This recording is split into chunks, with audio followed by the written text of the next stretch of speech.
want to do another countdown behind it. Pretty good.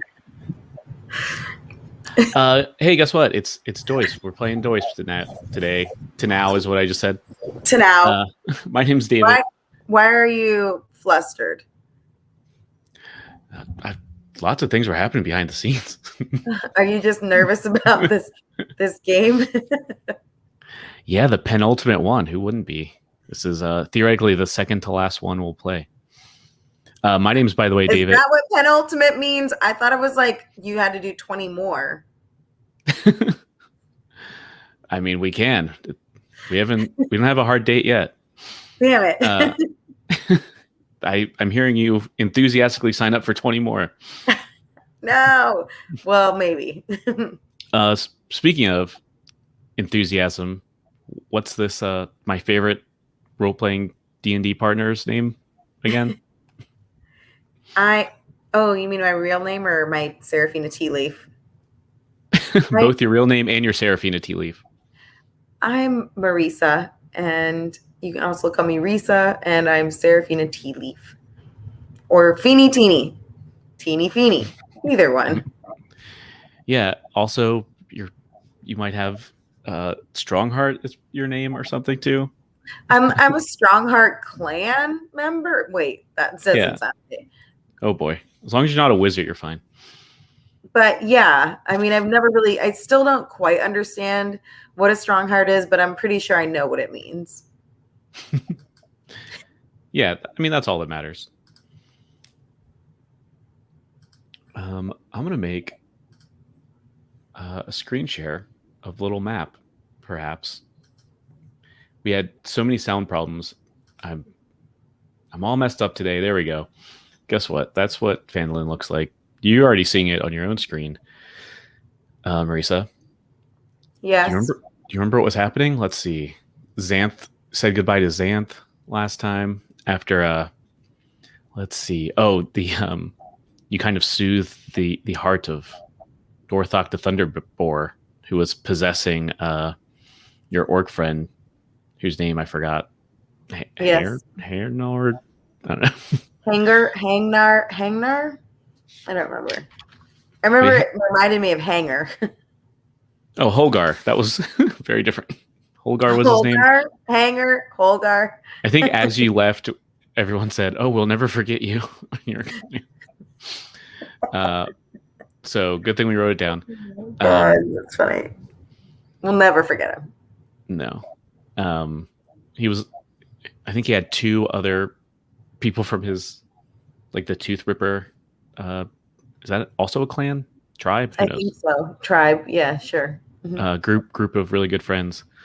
A little bit before that, because you worked with them, Inverted Night Breeze said goodbye in the middle of the night breeze. Mm-hmm. So it's down to just you and Shanjan. And actually, I have you on Phandalin, but I should have started you here on the Sword Coast.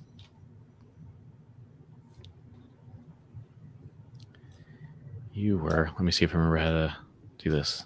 Yeah, right there, right? Did that show you where you are? Yeah. So,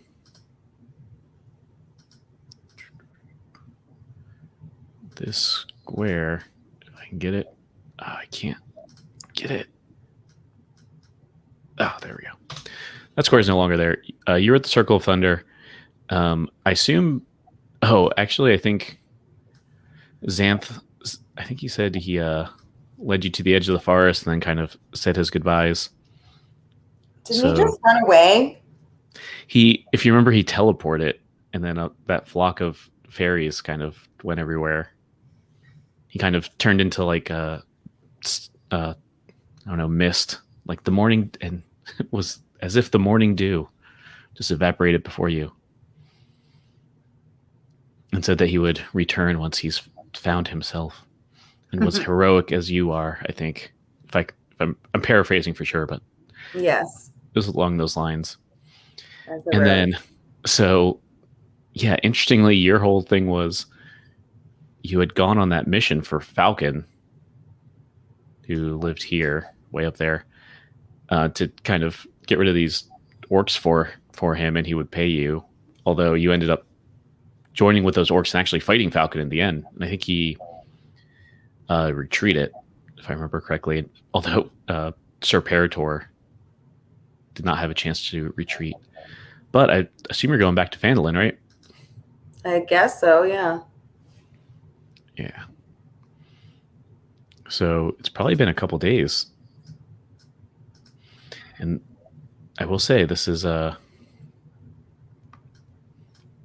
see, do you need to be oriented again? This might be the last time you're in Phandalin. And I think as you come up, just like every other time, what time of day would you say it is? Are you coming in the morning, the afternoon, right at sunset? I feel like maybe mid morning, like 10 a.m. or something, like they've been walking since the early morning. Yeah, and actually, how was this this walk with you and Shanjan? Was it like quiet? Were you reminiscing? Were you just kind of absorbing all of that stuff that just happened, or what? Because it was probably a day or two at least. I think Serafina would most likely be, honestly, like kind of out of her usual element. She's not like her perky, like sing-alongy self, just like we're going on another adventure. But she's also not like sad, not that she's not sad, but she doesn't want to let anybody know that she's like very sad about everything that's just happened. Because I think this is kind of the time where now it's like it's got to be hitting both of them that Inverna's gone and now Xantha's gone. Yeah. So it's like two, like an old friend and a new friend, and both of them are gone, and now it's just the two of you. When it's been a trio for at least probably a long time, even if it wasn't Inverna, it was Xanth. So now that it's just the two of them, I feel like if anything, it would be like very like kind of quiet. I think Shanjan is most likely taking it as like, well, now we're going to be quiet and pray, because that seems like a Shanjan thing to do. But I think Serafina would just be like playing like some really sad, just fucking like, just walking through the forest, and he's meditating and she's just playing like some sad stuff, Yeah, that makes sense to me. And I think, like you said, Shanjan just kind of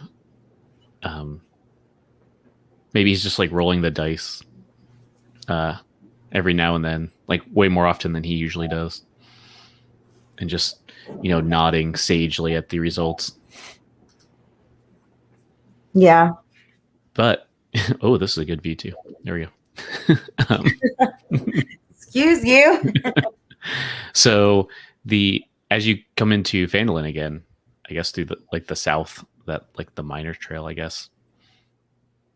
Although it's been maybe somber or at least a stoic I don't know, journey here. You're greeted as always by the fantastic Phandelvers. These children. To remind you, you've got Pip Stonehill. You've got Nilsa. Dendrar is her last name. Carp Adderleaf, the little hobbit, the little halfling child. Narj Dendrar, his little brother. Snook, of course, and Sunshine's with them as well. Can't forget Sunshine. No, not at all.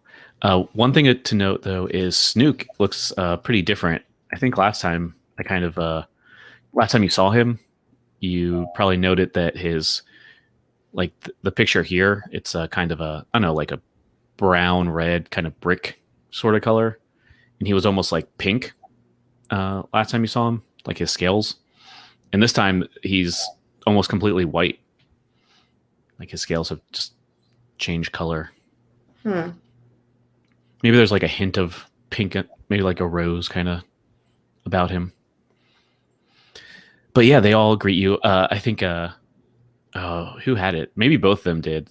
Pip and Nilsa had like those little kind of hand carved ukuleles that sort of like they probably didn't even have strings, but this is what heroes wear, so they're slung over their backs, and they all kind of I think they all sprint over to you, the two of you, and then as they get kind of close, they slow down and just kind of, especially Pip and Nilsa, just kind of nod their heads and just like, heroes return.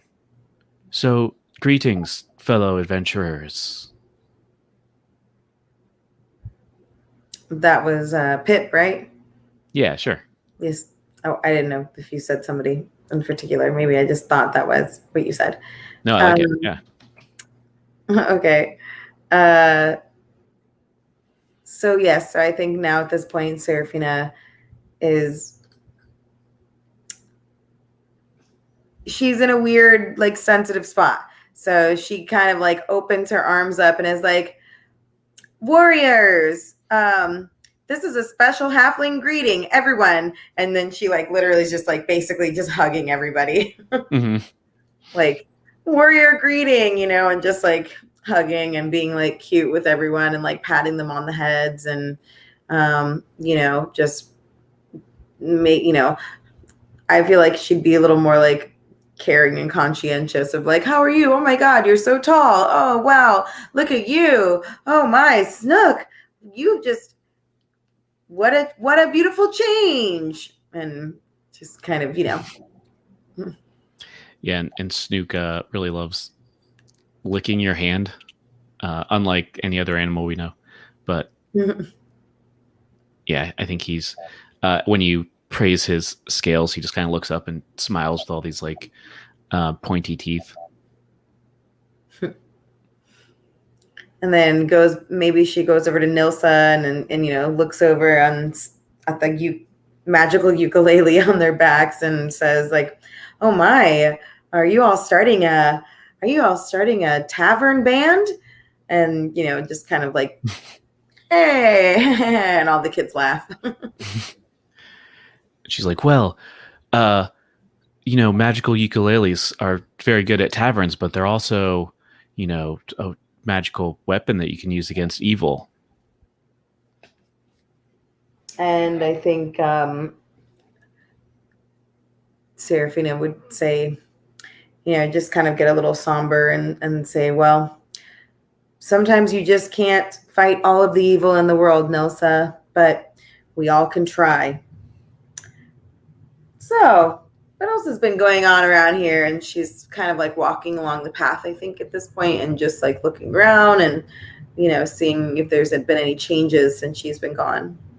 And I think Carp, the halfling child, is kind of looks around and comes up to you, and maybe he's like just pulling on like your shirt or something, or maybe the buckles of your armor or something like that, And he's like, Miss Serafina.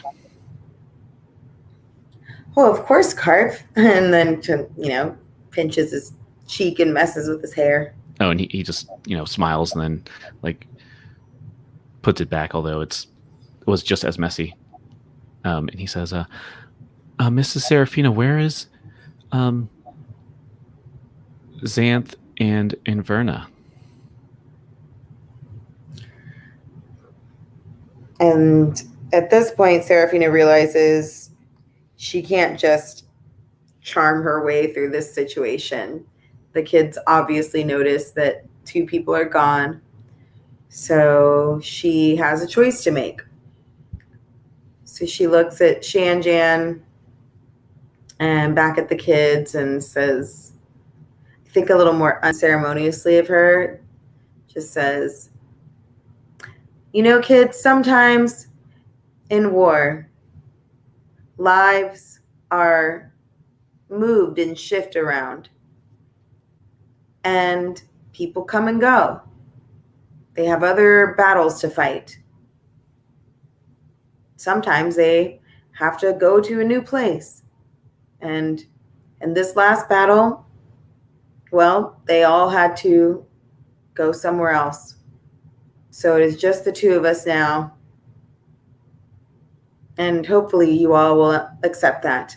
And she just kind of, I think at this point, just keeps moving. So she just keeps walking and doesn't even really, like the kids are just kind of standing there, and she's just like, I got to get to somewhere else. Yeah.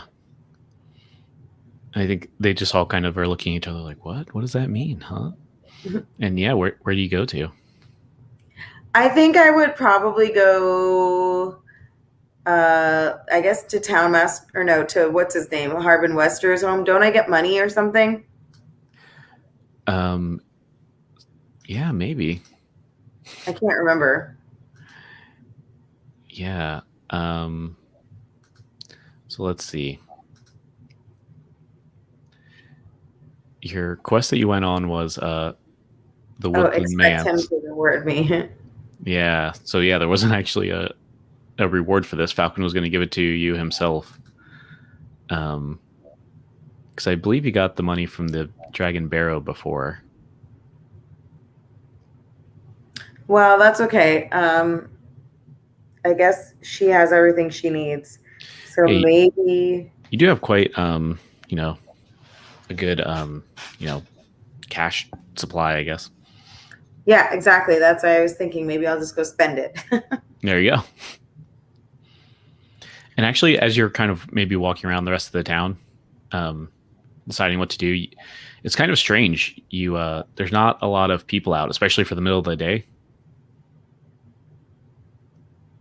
And in fact, maybe there's like a gnome that walks by, and you're like, oh yeah. Also, all of Gnomengarde is supposed to be here too, so it's very strange that there's not a lot of people around. So I think at this point, Serafina is just like I said, she's had a shift. So I think she now at this point, let's go buy some shit. I mean, sorry, let's go buy some stuff. Okay. Um, So yeah, I put the stores up in the top left corner if you forgot or need a reminder, I did forget. Let's see.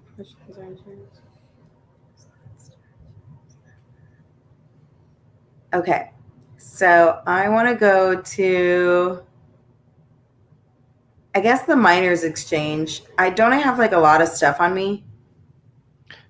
You stored a lot of stuff with Halia, yeah, in the Minor Oh, Exchange what last did I time. store? Is there anything good in there that can help me fight a dragon? So if you go all the way down in Roll20, there should be in Special Items tab, there's one just for Serafina, and that's theoretically the stuff you have on you. And then there's another one stored with Halia.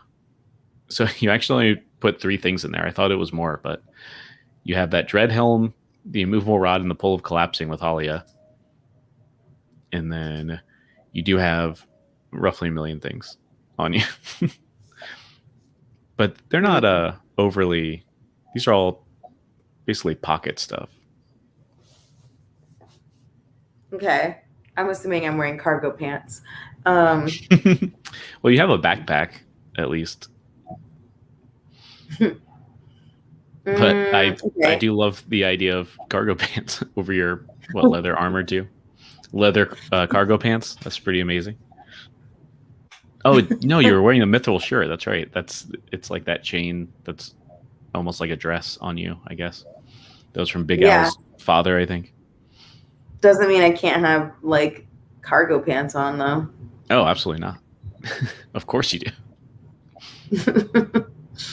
Okay, so I guess if I don't know if I want that immovable rod. So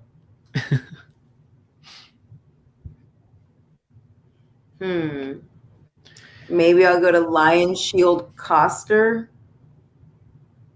Sure, that's where kind of like weapons and armors are at generally. Let's go buy some weapons. Seraphina's fired up. Yeah. Sure. So let's see if you remember. This is also where Veline works. Yeah. Oh, I hate this. I didn't Is name that who these. Shan Janice has a crush on? Yeah, I didn't name these people, and it's really annoying. But the woman who owns it is Lenine, and then her person that's helping her is Veline. What have you done, writers of this adventure? Uh, anyway, yeah, she looked at this the one lady. Um, but yeah, when you go in there, actually, I guess a little easier. Just Veline is in there. And if you remember, she had a bunch of little Cobalt helpers, but it's just her here. Like those Cobalt helpers aren't here, nor is Lenine. Okay, just the sexy lady. Right. And she's just like, has her elbows on the counter and just looks very bored. If she had a smartphone, she would be on it. True. So they walk into the Coster, and of course, the old Serafina kind of comes back a little bit, and she, pokes Shan Jan in the thigh and goes, "Well, hello there, Eveline. It's so good to see you. We're back from an adventure." And just kind of like runs over, and maybe there's like a step stool at the counter. Oh, sure, yeah. So she like gets on the step stool and puts her arm on like the counter and is like, "We're here to buy some weapons. Let's get down to business." Yeah, and she kind of it's like, oh, so much energy, and then looks to Shanjan too. Just, I think she just doesn't say anything. She just gives him eyes, like, oh hi. She's like, well, that's what we have here. Do you have anything in particular you're looking for? Looks like you have a pretty good sword there, but lots of arrows, all kinds of things. You how are you doing? How are you handling that stick back there? And Shanjan's like, maybe it makes like a what terrible bird would erupt from his stick at this point? Turkey. Yeah, so go give us a turkey gobble. Yeah. Maybe that happens, and then he just drops his stick of bird calling and picks it back up. I want all the birds to sound at once. Yeah. Yeah. There's like a rooster. There's a screeching hawk. That's really funny. So gosh, what else?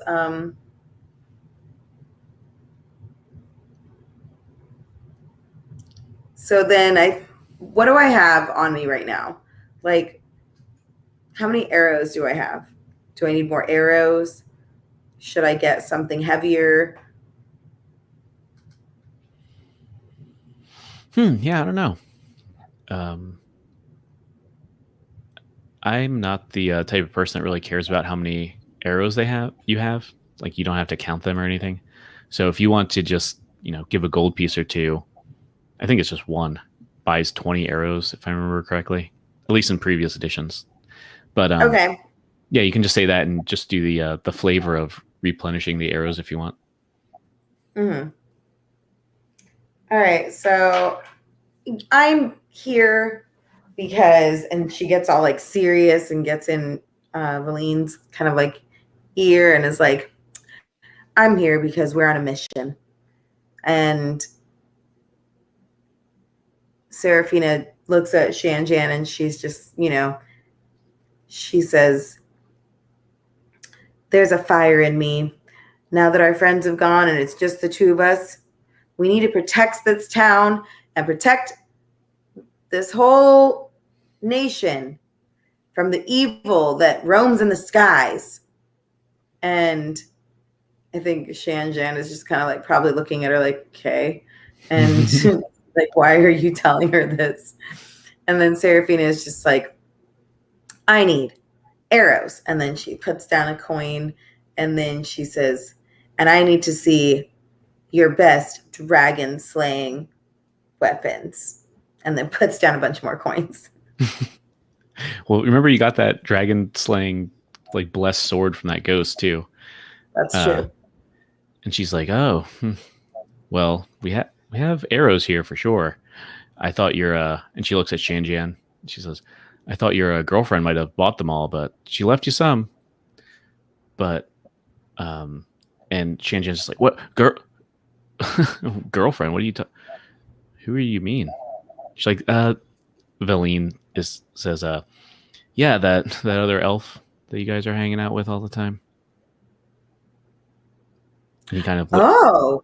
And Seraphina's like looks at Shanjan and looks back at Feline and says, oh, you thought, oh, no, no, no, no, no. No, if anything, Inverna is more my girlfriend. And then kind of looks over at Shanjan and like does a super obvious wink. And she's like, yeah, yeah, no, she's just our best friend. But you've seen her? When did you see her? What did she buy? And which way did she go? Yeah, and I think Valine is like, oh yeah. Actually, it does make sense now that I think about it. Yeah, she came in here, bought a bunch of stuff. She was on, I mean, I don't even know if she stayed the night. In and out. It was surprising that you two weren't here. But yeah, I don't know. I assume she went on that big, I don't know, parade that that big rancher went on, taking half the city with him. But I don't know. She came a couple days after they left, so.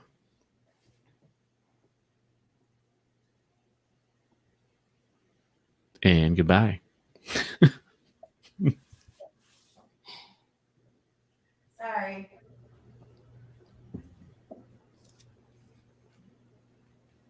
All right, I'm sorry. You said that she came and left? Yeah, probably didn't even spend the night. Also, my guess would be she tried to catch up with that parade that was going to led by that rancher guy that came around.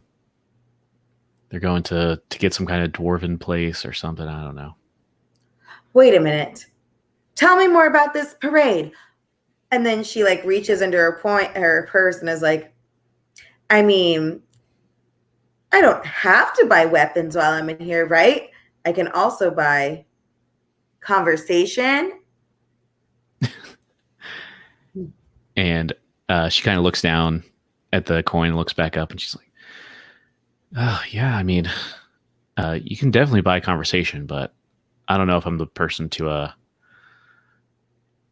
talk to about that. I try to stay out of this town's affairs as much as possible. It's pretty boring if I'm being really honest, but yeah, I mean, Lenine, my boss, was really worked up about it, and she packed most of her stuff and thought she was gonna, I don't know, rejoin the army or whatever.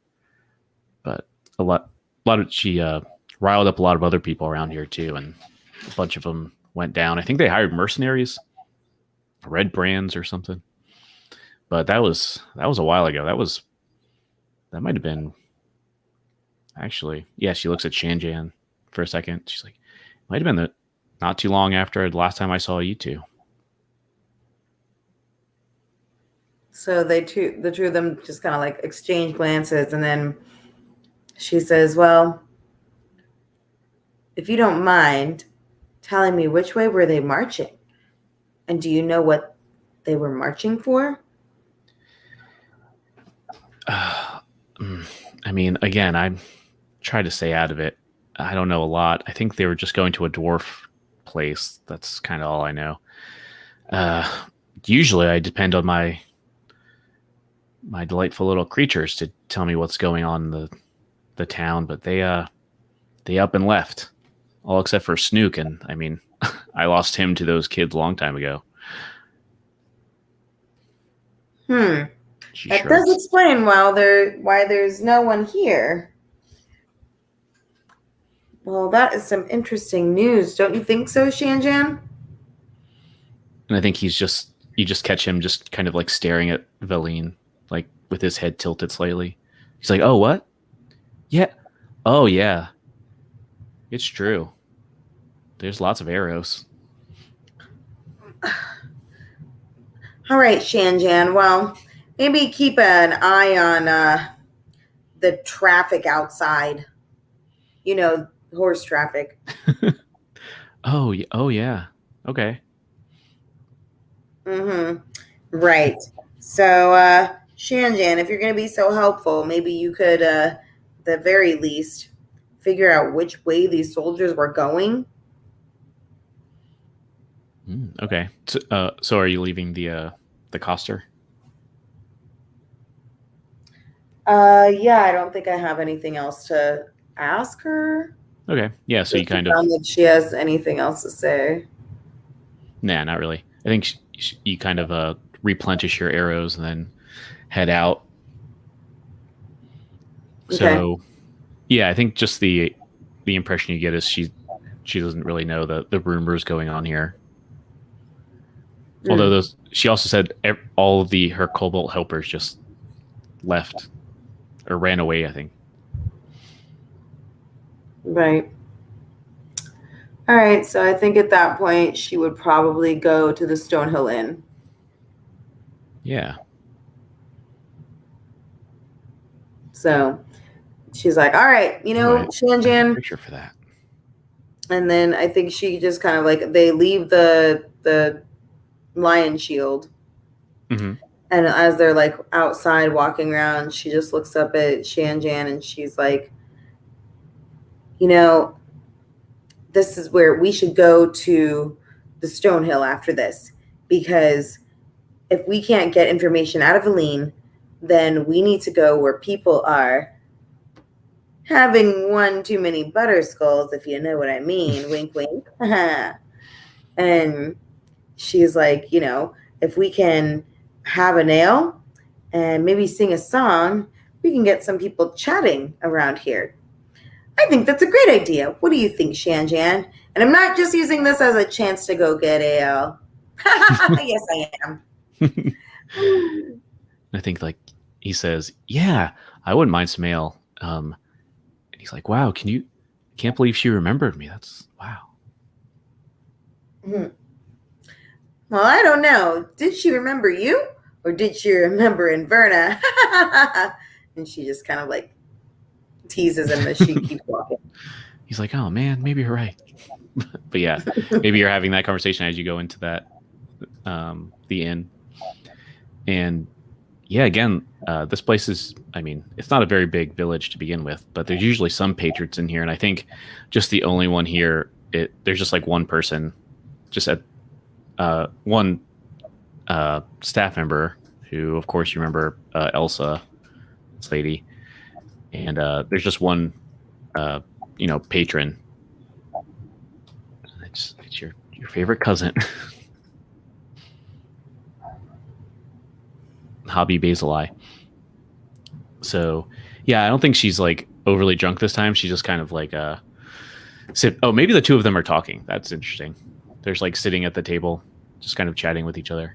And when you come in, Hobby's like, Serafina, Teeny, you're back. She kind of jumps up, and I think she just stands on the stool of this. Imagine like a bench style table, So stands up on this bench. She's like, get over here. And of course, Beanie comes over and she's like, oh, my favorite cousin. Oh, I mean, I'm not surprised to see you here again. And just kind of like teasing each other, like, ah, they all start laughing. Yeah. She says, oh, where's your buddy?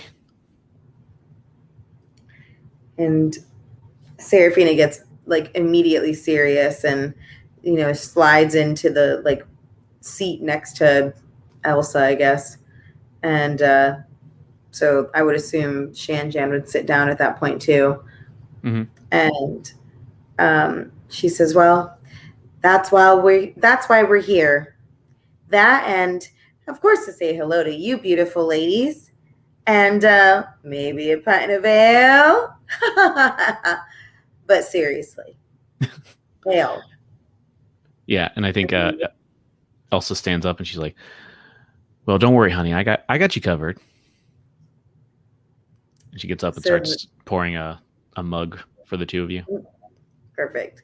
So then Feeny kind of launches into her speech and just says, as she's like, like takes like a big drink of her ale and then puts it down on the table and says, well, we're here for more pressing matters. It is true. Inverna made the decision to leave in the middle of the night. And perhaps that was my fault because I asked her to do something that was against her desires. And I made the decision that I thought was best to help who I was trying to help. But now I've heard from Valine that there is some sort of march, and it sounds like Inverna might be in it. Where is everyone? What is this march about? We just need to find our friend and continue forward to slay the dragon.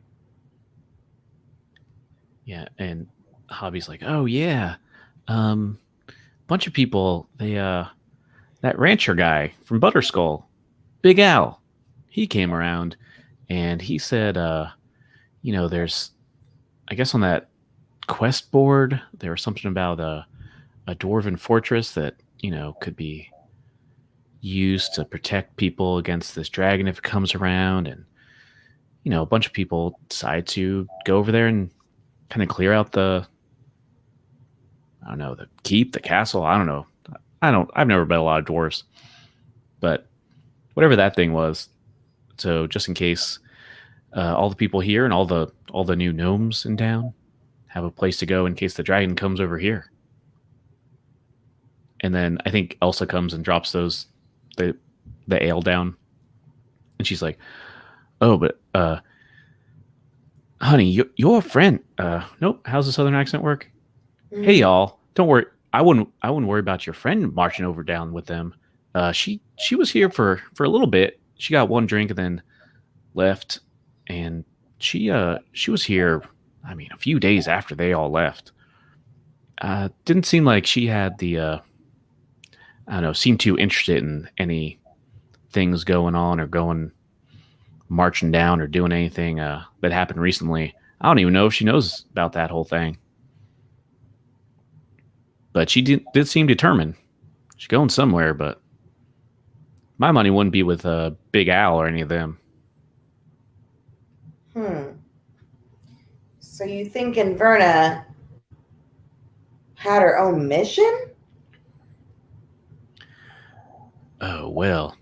And she kind of, leans her hand on her hip, She's like, well, that woman always, I mean, if you look in her eyes, she always has a mission to do something. She's a very intense individual. I think she's always got a plan, 3-4 plans all at once. And she wasn't sightseeing, if you catch my drift. She was in and out.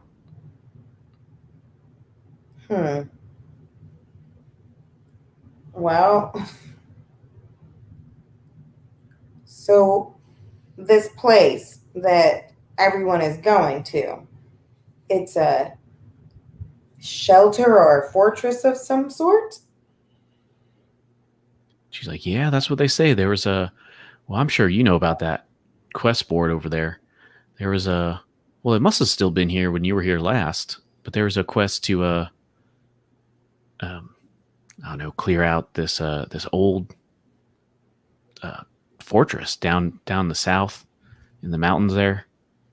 And, lots of us ain't, as seasoned as fighters as you two. So they got a big old party together. And I think, shockingly, Harbin even put up some money to hire some mercenaries to help him out too. But that was a week or two ago. That was last time you were here. So, I mean, they might be on their way back, hopefully. How long does it usually take to clear out like a dungeon or something like that? I never done that. Well, I feel like it only should take a couple days, and you said they've been gone for how long? Oh, at least a week or two. Oh no. I mean, I guess it was a bunch of folk. Some walk slower than others. And then maybe she looks at Shanjan and says, "This is sounding mighty suspicious. What do you think?" Janeson's like, yeah, I do actually remember. Last time we were here, there were like 3 quests on that board, and there was one that we didn't get to. I guess everyone else decided to do that last one. But do you think they should have been gone this long? I don't know. I guess if they really wanted to be safe, it would take a while, but he kind of just shrugs. She seems a little suspicious, obviously. And so then she says to Shanjan, "Well, if that's true then, and Verna didn't go to clear out the castle, where do you think she went?" And I think Shanjian starts to say something, and Hobby's like, well, if you're going to ask me, I have my suspicion. There's this dragon. You were just talking about it. I think she's going to go get it herself. I never saw someone walk around with that many arrows on one single person. And trust me, my whole job is to, port stuff from town to town. I've never even had that many arrows on me. You make a mighty good point there. And, ever since I saw you in Phandalin, you guys have just been talking about this dragon. It almost ate me, but you didn't seem very worried then. But now, apparently, when she decides to split up and take a shortcut, now she decides she wants to kill a dragon. Seems like weird timing, but whatever. At least someone's doing it. Of course, that I was going to go on this little quest to, get rid of this, clear out this dwarven place, Axholm, I think they called it. But, I just didn't want to slow anyone down or anything. But I would, of course, have done it. Oh, of course, Elsa. Nobody ever has to say why they don't want to go do a quest. Sometimes it's more important that you stay behind in the town. Hobby said that, by the way. But yeah, she's yeah. Hobby? That's what I meant. Oh yeah, I mean, we're Stoneheart, so we're, adventurers to the bone, to the heart. But I just had such a big tab run up here. I didn't want to, skip out on anything. I think Elsa just gives her like a dirty look, like, yeah, you got quite that tab, Steel. Exactly. But I mean, Elsa, why didn't you go? Are you both not scared of the dragon? Don't you both want to go hide in the castle too? Oh, well, truth be told, honey, if they come back here and that castle's cleared out and safe, I'll be first in line, if we're being honest here. But I'll let them professionals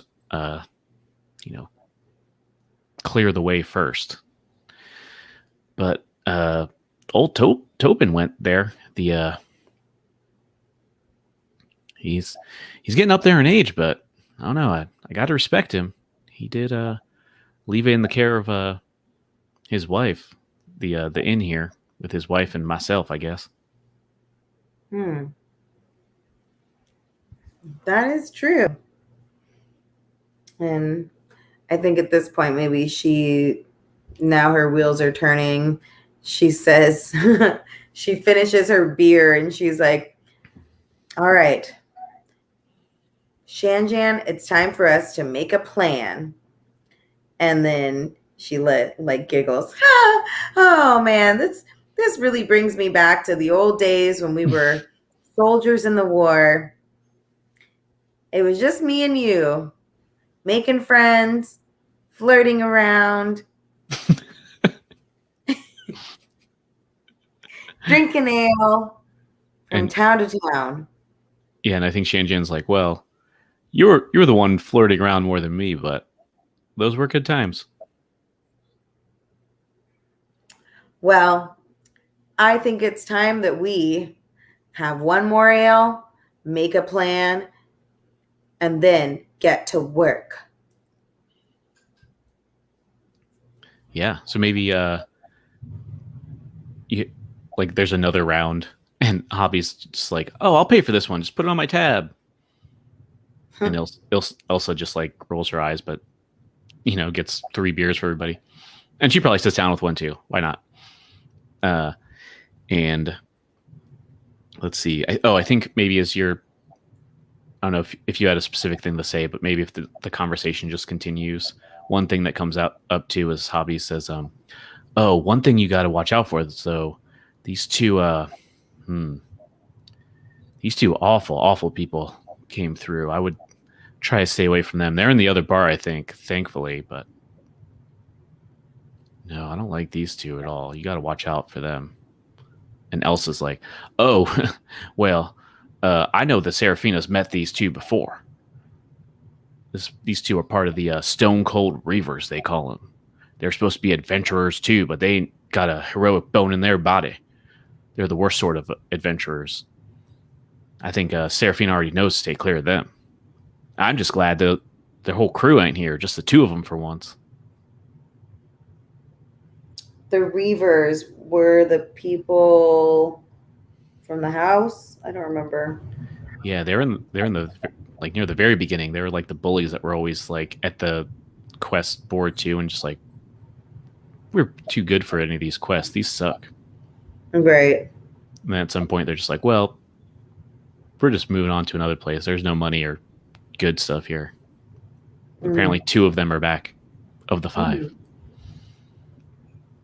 Oh. And then, yeah, I think Seraphina probably is like, oh, well, would you listen to that, Shanjan? Our old friends, the Reavers, have returned. And then she kind of mutters to herself, like, don't know why. Didn't really seem to want to help before, but, oh, well, hey, any help is welcome when you're in need, right? I'm trying to be like positive and shit. And he's like, yeah. Well, if it's all the same, I don't know if I would even want their help. I mean, you're not wrong, Shanjan. Sometimes it's better to stand your ground than to work together. But it is a strong heart way to at least try. I mean, the best we can do is be polite, right? Yeah, we try that again. I mean, ugh. Well, we'll steer clear no matter what. But if we happen to run into them, we know we can handle it. I wonder if they're doing any quests while they're out here. I wonder if they're the reason why it's been taking over 2 weeks for people to travel back from the castle. Yeah, I don't know. That could be related. I don't see how, but I mean, definitely weirder things have happened. And if there was trouble going on in this town, I mean, from what I've seen, they would be behind it. Well, best to not even worry about them right now. The more we are concerned about them, the less we're concerned about our mission. Yeah, and what is the mission, do you think? Are we going to go to find this dragon now? I guess. I mean, what else do I need to do? Yeah, I don't know. I feel like if anything, maybe try to go find Inverna and kill the dragon together. Because it sounds like Inverna's already on her way. Yeah, that seems like the worst part of it. Like, if she went by herself, I mean, that's real bad. I don't want her to go by herself either, so. I mean, don't get me wrong, she's tough as nails, but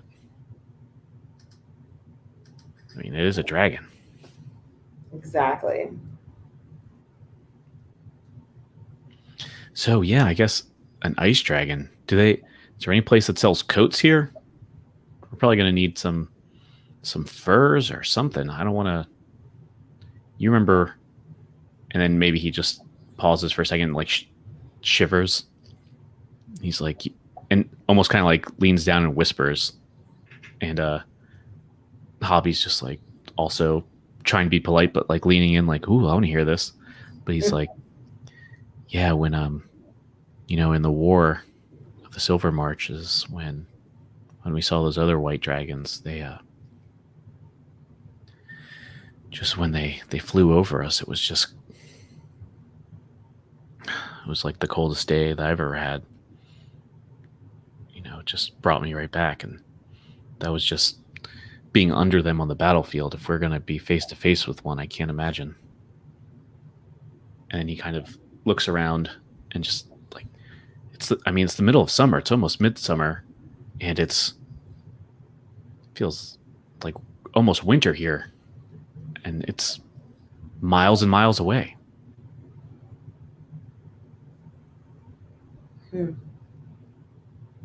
And I think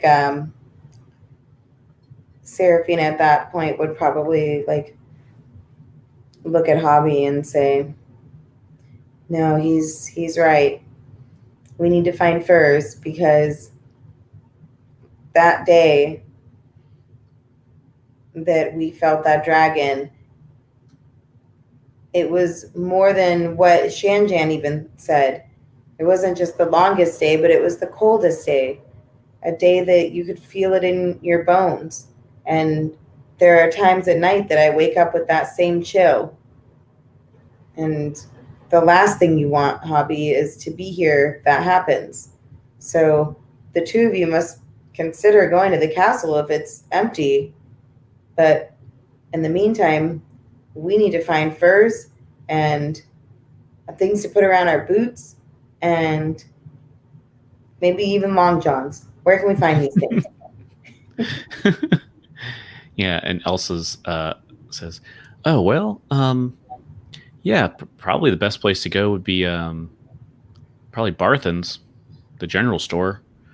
That'd be, I mean, maybe the Miners Exchange. I don't know. Are you guys going to climb too? There might be stuff there. Like Halia does sell mining supplies, or she used to. I guess she mostly just does gems and stuff now. I don't even know if she has stuff. But either way, Barthen's probably got that all covered." "Oh, that's right. Oh, you'd think I've been out of Phandalin for years. Time to go to Barthen's." And then she's like, sings a jingle with the Barthen's jingle. How's that go again? "General store and horses stuff and anything that you need. From jerky to bubble gum to leather for your knees. General store and horses. General store and horses stuff. Whiskey and nicotine. Get your furs here. Get your bear meat there. Barthen's in Phandalin." Amazing. Sure. So It's right there in the song. Furs. Duh. Why didn't we think of that? oh yeah, I only sing the first verse. That makes sense. Yeah, I mean, everybody knows general store and horses stuff.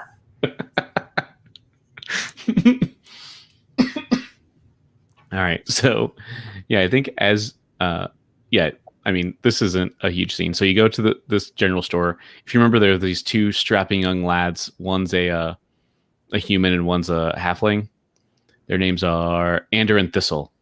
They're usually here, and they are not here. It's only like the very elderly Elmar Barthen that's here. And he's like, "Oh, Seraphina, it's been so long. Your friend brought those horses back. I must thank you again for treating Grambly and Arbuckle so nice."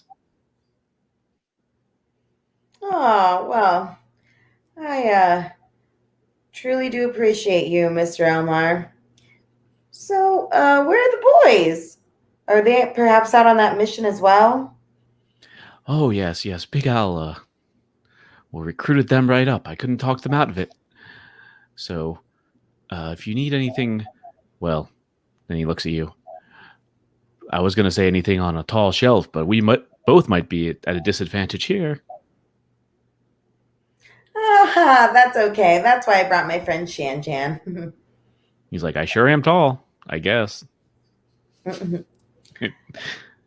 So, we're actually in need of some warmth for cold climates. Possibly some furs, maybe a long john, maybe one of those magical rocks that you put in your hand that makes your hand warm. Oh, that sounds great. I don't think I have any of those. That would come in very handy, especially in this unseasonably cold summer. Yes, well, I do have several coats and jackets and all these things. Here you go. And there's like a section that you could pick out. Like this would be like the sweet new action figure for Serafina or something, like the winter. Winter Serafina. Yeah. So maybe she's looking through this rack and she finds it's like a vest, and it's like white fur. Oh, cool. Yeah. Maybe Shanjan finds like a nice, like a wintry robe. It's like blue and white or something. It has like a hood. Makes sense. Yeah. He probably has. Oh, go ahead. I think hers has a hood too, but Yeah. it's only like half sleeves because, she's like needs to move her arms around. Oh, yeah. Good point. And he probably has like boots and stuff with the spikes and all that. All the winter stuff that you need. You can get that. He has it. No need to worry. It's and maybe as you're, cashing out or whatever, he says, will you be taking the horses again? And then maybe she says, that's not a bad idea. Maybe we should take the horses. I will say, Grambly and Arbuckle are just almost sad since they were brought back. Good thing Targitor is still being taken care of. Ah, yes, good old Targitor. Well, to be fair, I kind of miss those old horsey borsies too. And then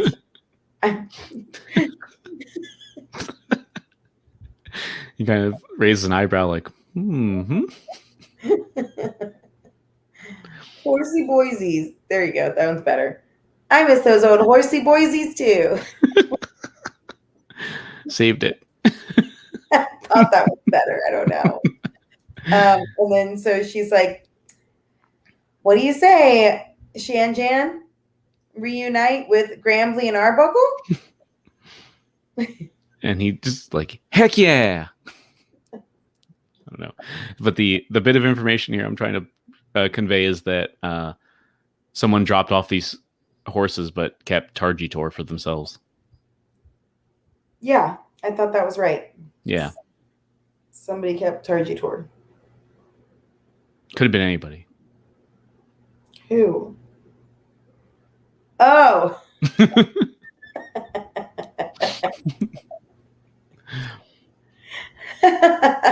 So if you remember, you left all three of these at the Woodland Manse. Yes, I did. Yeah.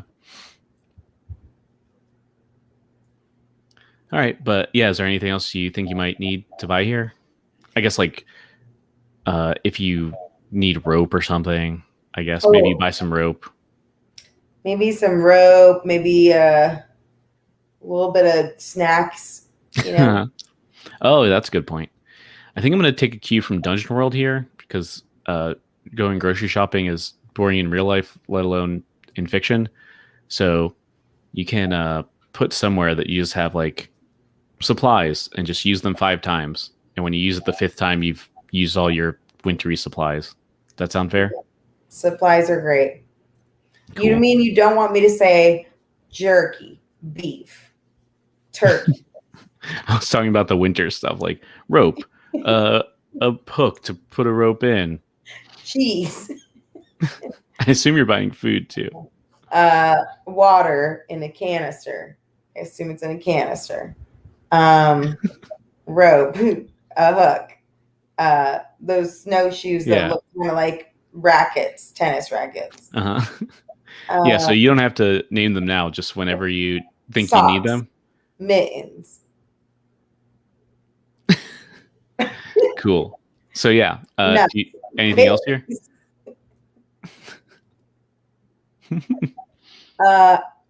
Skunk spray.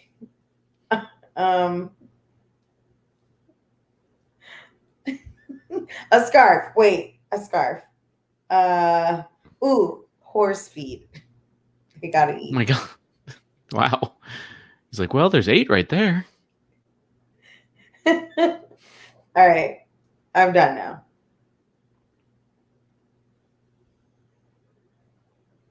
All right. So yeah, I guess you're leaving Barthen's now. And I don't know exactly where you're going, but let's just say you're walking about, going to your next destination. Could be anywhere. Actually, yeah, where is it, I guess? Where are you going next? Just back to the inn to go to sleep or to have dinner or something? Yeah, let's have some dinner and then fucking go to sleep. That makes sense. So yeah, so maybe it's like evening time, like the sun's low. It's not quite, night, but getting close. And you actually hear this commotion. And Shanjan is just like, what's going on over here? I think he's going to walk toward the commotion. I don't know if you're going to follow or what.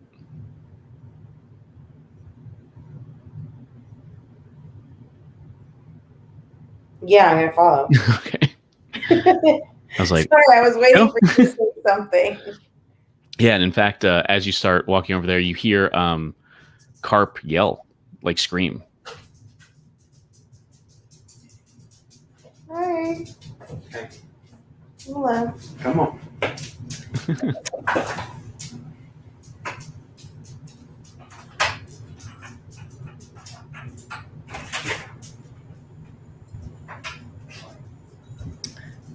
Who screams?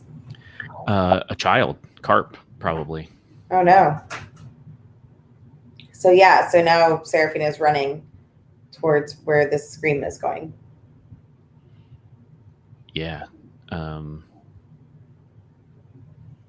Let's see.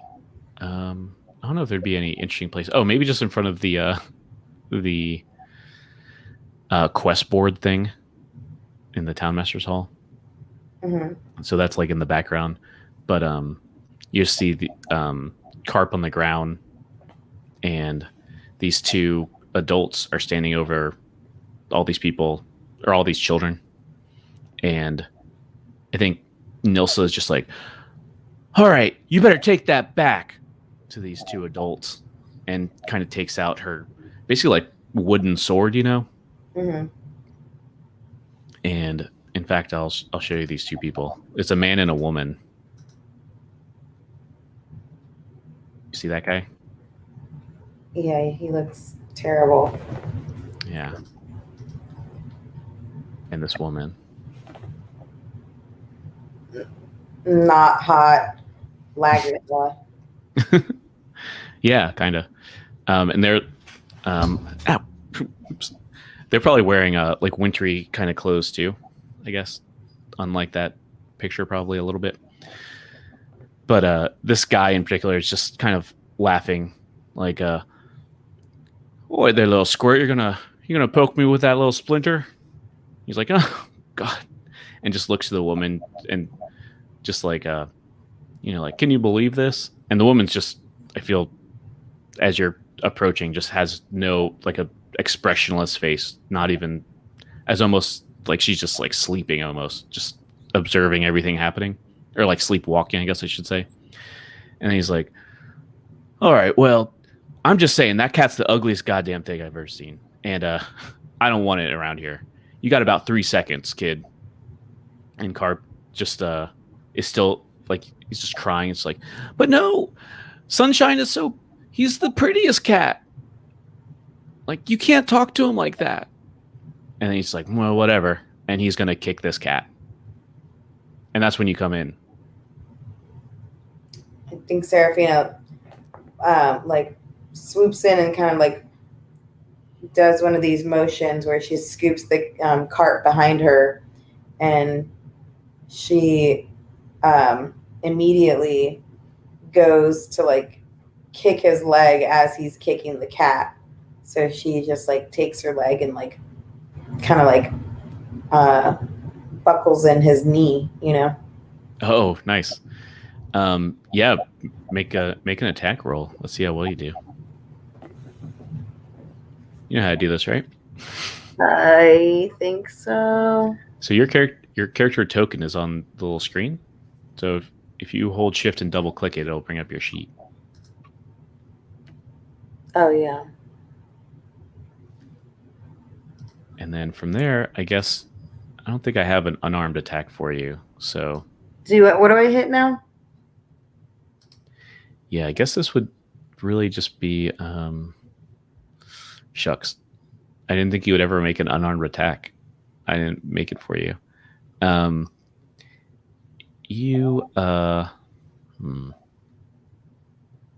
guess you can make this like an ability check. If you just roll you're trying to hurt him or just trying to make sure that he doesn't kick this cat, I guess. Make sure that he doesn't kick the cat. Okay, I'll let that be a dexterity then. If you just on the left side, all your abilities are there. And if you hover over the dexterity one, the second one, it should turn red. If you click that, you can make a dexterity roll. Where's my stupid thing? I see my little 3 circles and I see my dagger bonus action and yada, yada, yada. Where's my other thing? Oh, is your character sheet up? I think while you're clicked on your token, if you hold shift and double click it. Oh. So I have to do dexterity. Yeah.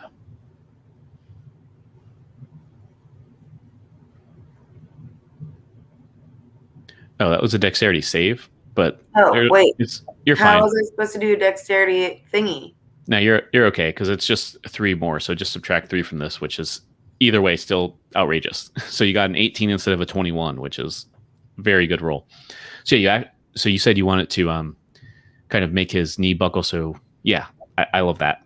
You know how like it's so annoying when people used to do that too in like elementary school and middle school. Yeah, you like kick their calf. Yeah, kick the back of their knee or whatever. Yeah, absolutely. And so you do that, and he kind of goes to one knee, especially because he's probably wearing armor and stuff under these furs, and also a bunch of heavy furs. And then this woman here, I guess much like her picture, takes out this. I should also say she is huge. Like she's probably like more than 6 feet, like 6.5 feet maybe. So I think you're like 3 feet or something like that. So at least double your size. The man is not as tall as she is by any means. But she takes out this sword that's probably the length of you. It's like as long as you are.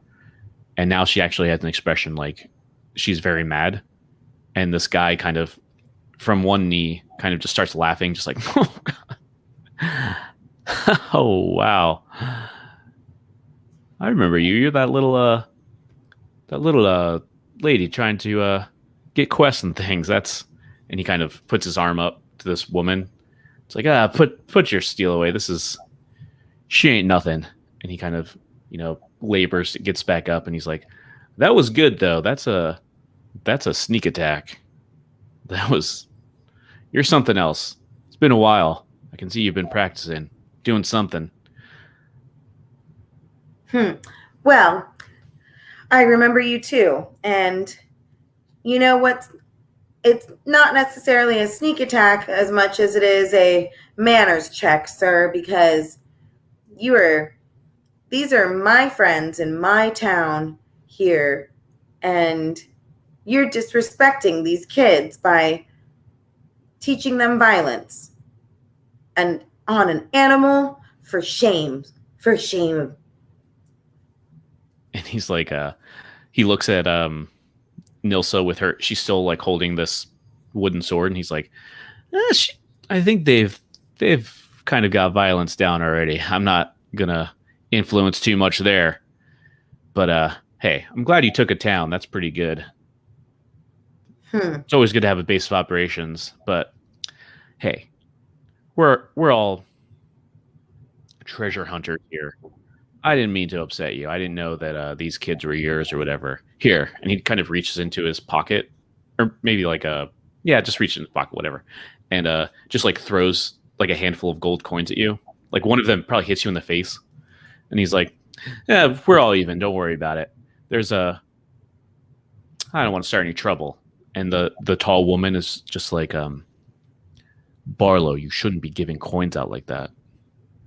And he's like, Runa, shut up. It doesn't matter. We're sitting on a dragon horde. We got plenty to spare. Get over it. Anyway, have a good night. I'll leave you to your little town here and your little tykes. And he starts walking away, and then he kind of looks back and just like points at Nilsa. It's like, this one's feisty. She's going places.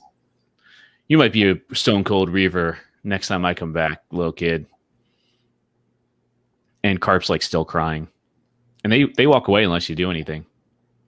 I think Serafina would run up in front of the guy and says, wait a minute. Have you guys seen the dragon too? You know, you might think of me as just some little adventurer over here, but my friend Shanjan and I were in the war, and we've been face to face with one of these ice dragons before. Where's the horde? And have you seen our friend Inverna? And then this guy, Barlow was his name. He kind of looks up at Runa was her name. And she's just gone back into expressionless. She just kind of looks at him as if, he was a wall. But he's smiling up at her and just looks back to you and just like, oh, well, a veteran, huh? That's very few and far between. No one's been in a war around here. No, I'm sure it was very impressive. You've probably seen a lot of ice dragons. But yeah, don't worry about it. We got ours, so... You got this town, we got our horde, so don't worry about that. And I don't know what your friend was, but if she went after that dragon, I promise you she's dead. There's no way she's going to slay some dragon, especially not ours. So, sorry. I don't know. My condolences. Is that all you need, though? I kind of, one other pint. Well, if that's the case, we can go to Stonehill together. My cousin's there. I have another pint, but I need to know more about this dragon. Did you slay this dragon? The stone? I'm not going to that piss hole. We go over to the other bar. It's way more our style. So you go ahead and do whatever you want, but I don't know. I'm pretty thirsty. I don't know. What's your question? You wanted a dragon? Yeah, don't worry about that. You just worry about your bar, your children here. And then she steps right up in front of him and like blocks him from where he's leaving and says, I need you to tell me about the dragon now. Where did you get all this money? And where is the dragon? And then he kind of very condescendingly, I think, just kind of leans down and just like, all right, listen, you're pretty cute, but now you're kind of getting on my nerves. Like I said, we found a dragon. We found its horde. That belongs to us. Finders keepers. We're all treasure hunters here, okay? We got a code. we stake our claim on that dragon horde. Don't worry about that dragon no more. Stone Cold Reaver's going to slay it, and we're going to get all the rest of the money. And then, So you're not needed. Thanks. And if you could just please step aside. and then Feeny steps exactly where he's stepping, and then she puts her hand up to him and she says, I'm not afraid of you, and I don't care how big you are. I don't want your horde, and I don't care about the money. I care about saving people, and I care about protecting others so that they don't have to go through what we went through. Yeah, we're adventurers. We have a code, but that code doesn't include letting innocent people die because you care about money more than anything. Yeah. And he's kind of like all right, well, and he stands back up. He's like, well, you can spend all your gold helping other people that are never going to would never give you gold in that situation. No one would. Runa here, I think he takes that pause like, yeah, when Runa over here, when she had problems, no one gave her gold. You just got to take what's available. That's what the whole treasure hunter thing's about. That's very admirable of you to do all that, whatever. But listen, the Stone Cold Reavers, we care about gold, and we found the jackpot. So again, you don't have to worry yourself about helping these people because pretty soon this dragon's going to be 6 feet under. Or I guess, I don't know, 60 feet under. That's a big dragon. Don't worry about it. Sounds to me like you haven't even attempted to slay this dragon yet. Maybe we could work together. What do you think? And he's like, I'm not giving up a share of this stuff. That's a nice try. That's smart. But you got to wake up earlier to get one over on Barlow. I'm not giving my share out again. We split it 5 ways. And Runa says, no. He's like, all right. Well, the boss gets the money first, and then we split it 4 ways. What's left? I know, whatever. But we're splitting it so few now. We don't need to split up more, okay? That's what I'm trying to say. 5 ways? And then she looks over at Shanjan and says back to him, there's other people on the same quest to slay the dragon? I mean, if that's the case, just let us join you. We're not asking for any gold. We have everything we need. We just want to get rid of this dragon. Then I think he kind of, furrows his eyes like he's confused. He's like, you're going to try to kill a dragon without even getting a share of the horde? Wow, you're dumber than you look. But you know what? Maybe. I don't know. We're going back to the boss probably tomorrow, so I'll go and ask her.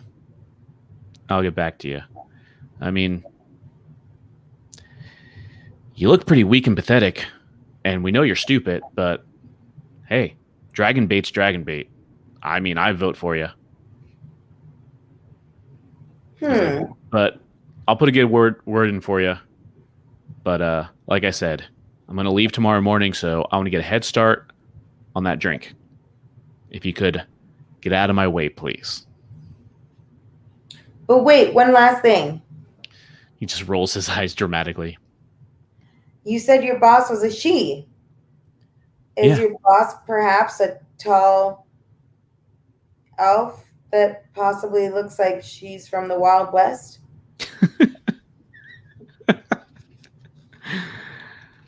Nah, you met her before. She was with your last time. She was with us last time we were here. She's the redhead. Oh. Okay, well, I guess Good luck there, buddy. And And he's she like, like, she is pretty wild though. And then I think Runa, the lady, just punches him, just like not playfully, just like almost knocks him over. And he's like, all right, God, touchy. all right, well, Bruna, thank you. And she gives like a head nod. And then she says to this guy, kind of gives out her hand to like give him a handshake, but I don't know if he actually like meets her hand or not. Oh yeah, maybe he looks at it for a second and just he just starts laughing like sure, and just shakes your hand.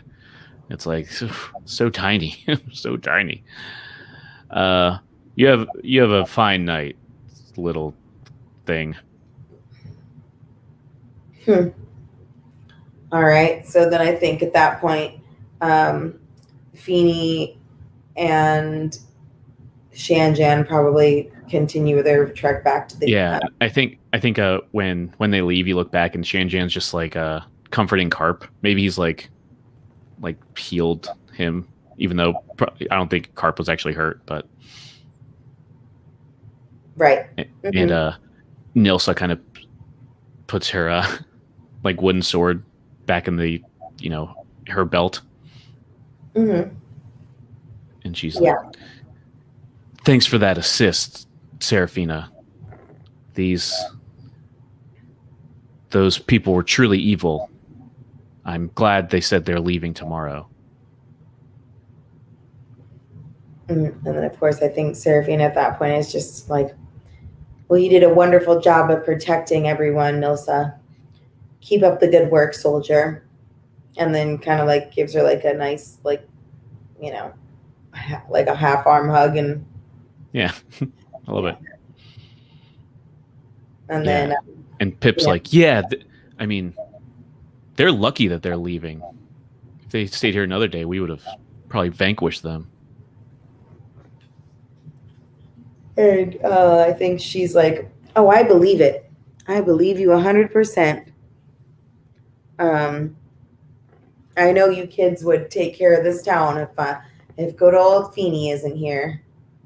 And then, maybe she like holds Carp's hand as they walk back to the inn to go take a sleep. Yeah, I love that.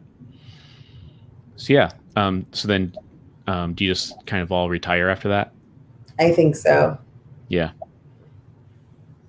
yeah. So then, um, so I guess the next day, I think you were kind of low on hit points, but once you take a full night's sleep, I think how D&D works is you get all your hit points back. So just mentally note that. I'll try and change it during the break. But yeah, what are you doing? Anything interesting in the morning? Maybe you come downstairs, into the inn, and maybe just Elsa's there. Or no, I'll say the what is it? Trelena Stonehill, the wife who's now kind of managing the bar. I guess she's co-owner of it anyway, but she's there. Maybe Elsa's not actually working for once. So you've not talked to her very often. Yeah. But she says, "Oh, Seraphina, it's good morning. It's so nice to see you. Pip speaks so highly of you." Oh, well, Pip and all of the Fandelvers are probably the best part of my trips here to Phandalin. I've never known so many strong hearts that lived up to the name that aren't even halflings. Huh. Well, in any case, has everyone else here decided collectively that they're okay just waiting in case the dragging returns? Oh no, my Toblin and many other people, Toblin, my husband, and several people went to secure a castle south for us that we can hopefully move to if the worst comes to worst. I Hmm. did it was did everything in my power not to let Pip go with him. Huh. Well, you don't think it would be safer for Pip to go now? Oh, I think the problem was that castle was still dangerous. They were making sure that it was all cleared out and safe for us. Hmm. That's true. So when do you Are all think that you're going to go? Oh, well, as soon as they come back, I've already have our stuff packed and ready. I think it's okay to leave the inn for just a week or two, just until everything's safe. And maybe she goes into the back or something, but you can still see her or hear her at least. And she's like, and what would you like some eggs? I guess. Oh, oh my goodness. Yes. I will love some eggs. But only the way the tea leaves eat eggs. Oh, and how's that? Well, we like our eggs um steeped. I'm just kidding. I meant hard boiled.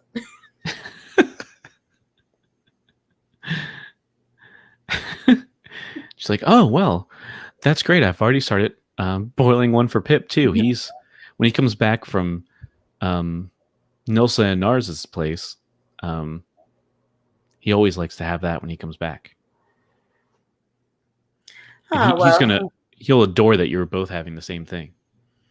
Hmm. Yeah, I don't know if you got my joke because I'm a tea leaf, so I like things steeped. Um, Oh, I didn't. Oh, I see. I thought you were a strong heart. I'm always confused.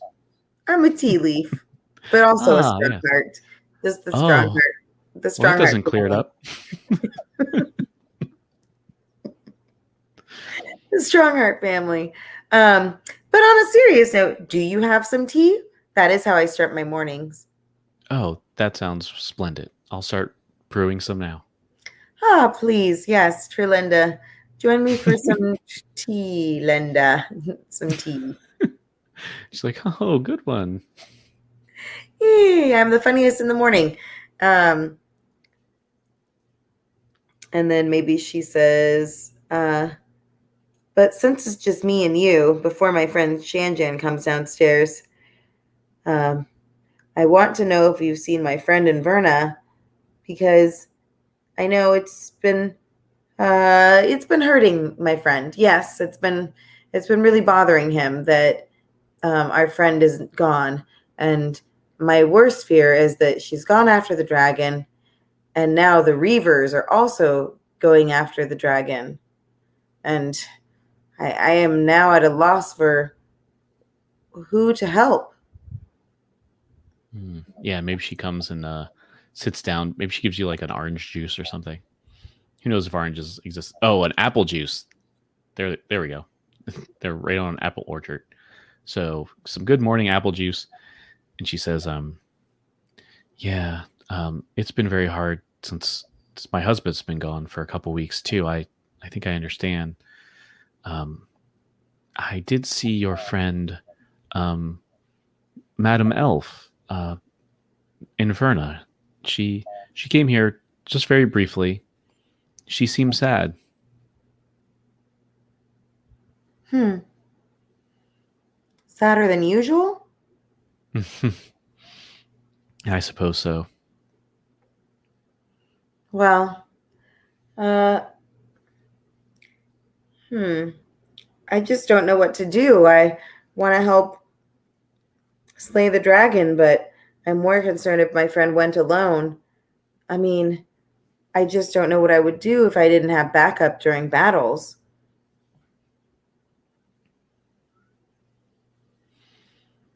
Hmm. Yes, I don't.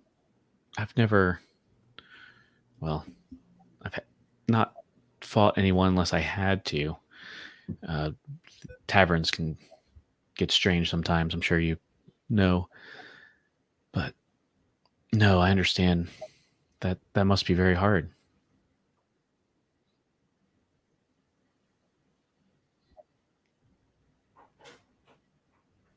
Hold on 1 second. Sure. Oh no, you're fine. You went out there just for a second. Oh yeah, she Can was you just hear kind of me? she was just kind of agreeing with you. She's like, "Oh, that must be very Oh, hard." okay. Sorry.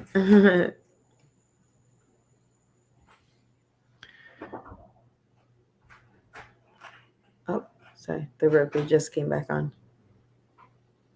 Hmm? Okay. So I think, I mean, it's just like a normal conversation. It doesn't really seem like I'm getting any information from her. Yeah, if you have nothing to say, I think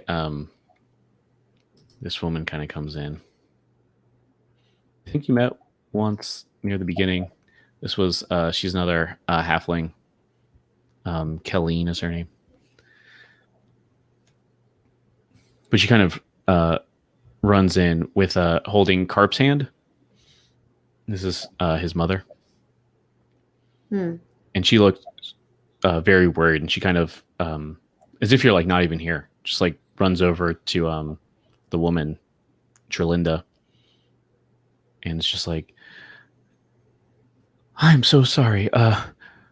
Oh, oh my God, you with the um Carp, tell Miss Stonehill what you told me. And Carp's like, he looks kind of terrified, and he looks over his shoulder, maybe to you, as if like, oh, help me, but who knows what he's even doing? And he says, looks back at Miss Stonehill, Trilinda, and he says, um, well, last night, uh, Pip and Nilsa, they went on a adventure. We told them not to go, but they wanted to vanquish evil. And this woman, Colleen, is just kind of shakes him a little bit. She's like, Carp, tell her the whole thing. And he kind of looks over his shoulder at you and uh, like talking to you instead. And he's like, they went to fight those two mean people from yesterday that wanted to hurt Sunshine. Oh no. Well, which way did they go? Did you know the direction that they went in, or where they went to find them? Oh, we have to go after those kids before they go after the Reavers. He says, no, they tried to fight him, but they just grabbed him and they put him on horses and they rode away, and they said they're gonna feed him to the dragon. And then she grabs Shanjan's arm and she's like, "We have to go right now." Wait, no, Shanjan isn't there yet. Oh So yeah, maybe maybe he's like walking down, like as this is happening. so then she would run over and she would say, "We have to leave immediately. It seems as if the Reavers have taken the children." And at that point, I think she yells like, "We need to get on our horses and follow the tracks to to track the Reavers." Yeah, that's a good time for a cliffhanger, right? Mm-hmm. You got a song to play us out? Oh, yeah.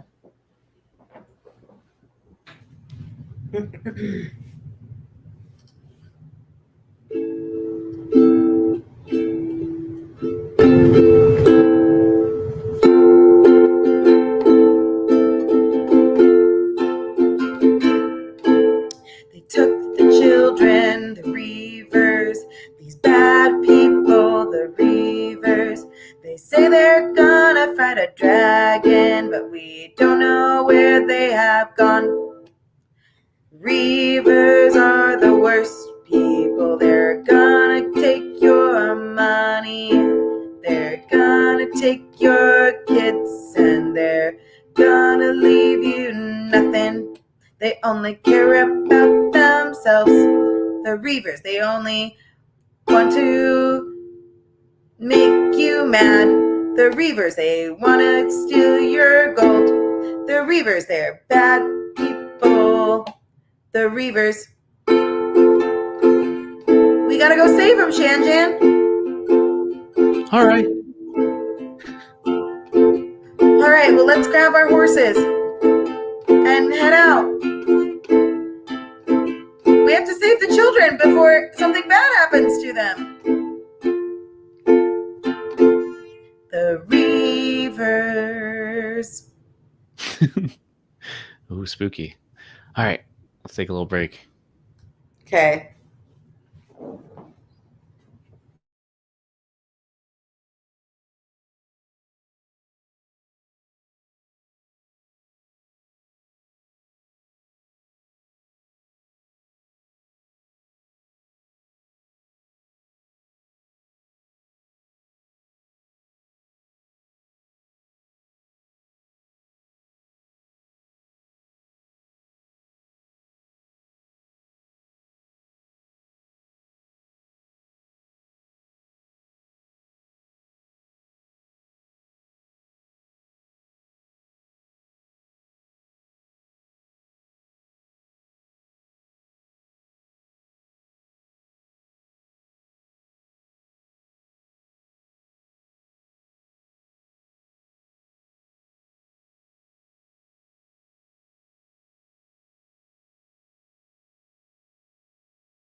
Oops. Hey, we're back. Oh my gosh. Hey, this is a game called Doisp. It stands for Dragon of Ice Spire Peak. I never say that. Um, my name's David. Guess what? I'm the GM or the DM, the Dungeon Master. I have a player with me too. My very beautiful wife. What's your name again? I forgot. My name is Marisa, and Oh I'm yeah. Serafina Tea Leaf. A little turnip right now. I love it. Yeah. So we're playing a game. Let's see. Ooh, last time was crazy. You returned to Fandlin. You're kind of home away from home since we started this game, and you're greeted by the fantastic Fandelvers, the what 5 children plus cat. That is Snook a child? Probably. I don't know. Maybe not. But uh, We he's assume. yeah, he's the height of a child, which I'm sure there's nothing offensive about that as a halfling, right? Anyway, so there was a different group of adventurers, unlike um, the fantastic Fandelvers, but the Stone Cold Reavers from way back in the beginning, kind of big bully types.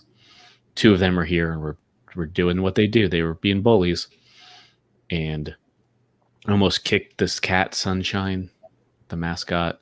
You kind of intervened, and they kind of let slip that they knew where the dragon was and had its hoard or something that they were going to collect and slay this dragon. They didn't even need your help, I guess. But they were real mean to these kids, and the two oldest and most heroic, Nilsa and Pip, decided in the middle of the night apparently that they were going to fight these evil adventurers. But according to Carp, at least, not Carpet, but Carp, at least, they went to what was I saying? Oh, they did try to fight them, and then they basically literally kidnapped these 2 kids and went off to feed them to the dragon. Mm-hmm. And that's where we were. You just bought luckily, some cold weather gear to find where this dragon was, apparently. I guess we left off, right? I guess we'll pick up right where we left off. You're in this inn, maybe, excuse me, maybe Shanjan has assembled everything that you need to kind of leave. You got your horses ready, or your backpacks, I guess, to horse her outside, I assume. I don't know how inns work. But as you're like walking out the door, I think maybe you almost trip over Snook, who's just like standing outside and in his almost completely white scales now. And if you remember, Snook was I don't know if we've ever said it, but hopefully it's obvious that he's a little kobold. He's a little what? It's a creature called a kobold. Okay. I don't know if we've ever said it particularly, but Veline had said it. Like her kobold companions all ran away, except for Snook, which she said, he belongs to the children anyway, so I give up on him. But anyway, Snook is there. You almost trip over Snook. And he kind of looks up and just says, Snook can help. Oh, well, of course, Snoop, we would love your help. And she just kind of looks at Shanjan as like, well, what? Was talking more. And I think Shanjan just like, I thought he could only say his name, like a Pokemon thing. Well, I thought that he could only say his name too, but I guess he's just waiting to tell us something important. All right, well, Snook, and then maybe she puts out her hand and rubs his scales and then kind of like offers her hand to let him lick it and says, oh yeah, he loves that. oh, So, what can you help, Snook? What? Hmm. Snook, Coldbolt, and Coldbolt from dragons. Dragons, big mothers, fathers of Coldbolts. Whenever they fly near or land and make home, Coldbolts are called every night in dreams. They call my brothers and sisters of Snook left to find father in the mountain. Snook stayed. Snook a fantastic Fandelver. But Snook still feels the dreams and the pools of the new one. And he kind of points up with this little like talon at this like mountain, like Ice Spire Peak, the tallest mountain around. It's like new father there. Snook feels it. Snook can bring you there. Huh. Wow. That was incredible, Snook. Yes, please help us find the way. We need to save Nilsa and Kark. Oh, Pip. Pip. We need to save the children. We need to save your Fandelvers. This is the ultimate mission, Snook. And he just vigorously nods. And maybe he gets on all fours and like runs around like a gecko for a minute, and like from a bush or something brings out this like sharpened like stick. Oh my. Well, Snook, hopefully you won't have to use that stick because Shan Jan and I will be here to fight for you. And Snook just nods and he says, Snook. All right. Well, this is an unexpected turn, isn't it, Shan Jan? And I'm adding a new person to your NPC list. I don't know if you can see it.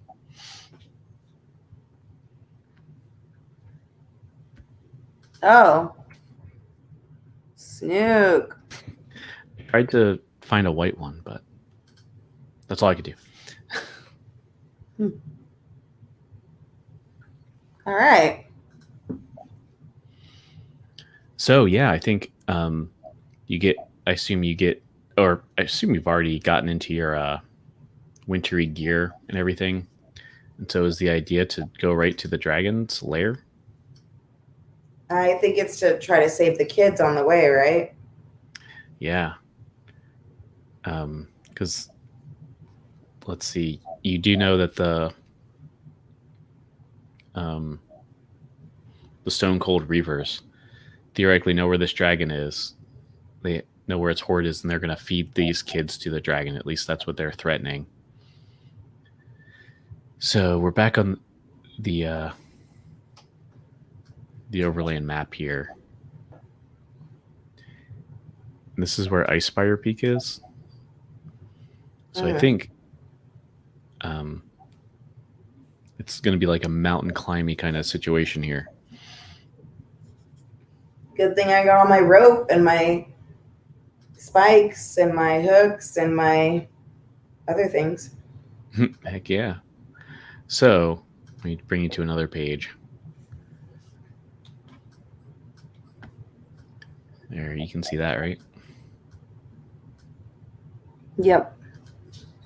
So it's a cool thing. This is actually from a previous edition of Dungeons and Dragons. Oh wait, I forgot to heal you up too. You're at 45 now.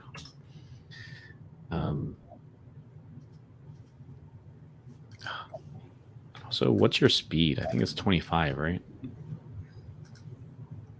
Yes. Okay, so it's from another edition. It's the 4th edition. We're playing the 5th edition, but I'm stealing it because it's one of the coolest things. So it's called a skill challenge. So this is a time when you get to use all your fun skills that you usually don't get to. Um, so kind of the rules for this is that I'm gonna present you with some kind of obstacle, and you can. I'm gonna ask for some feedback so we can kind of come up with the obstacle together along the way to the dragon's lair, right? Or at least to where the Stone Cold Reavers are. And then you're gonna choose like how you're going to get around this obstacle and just roll a skill check. And the goal here is to get 5 successes before you get 3 failures. Does that make sense? I'm gonna be keeping track of this, but you can't use the same skill twice. And yeah, you just want to get the best kind. So I think, as we kind of described earlier, like the dragon just being in this area is making things colder and colder. And as it is pretty, obvious that you're going toward the dragon. So you're kind of, going toward the coldest place.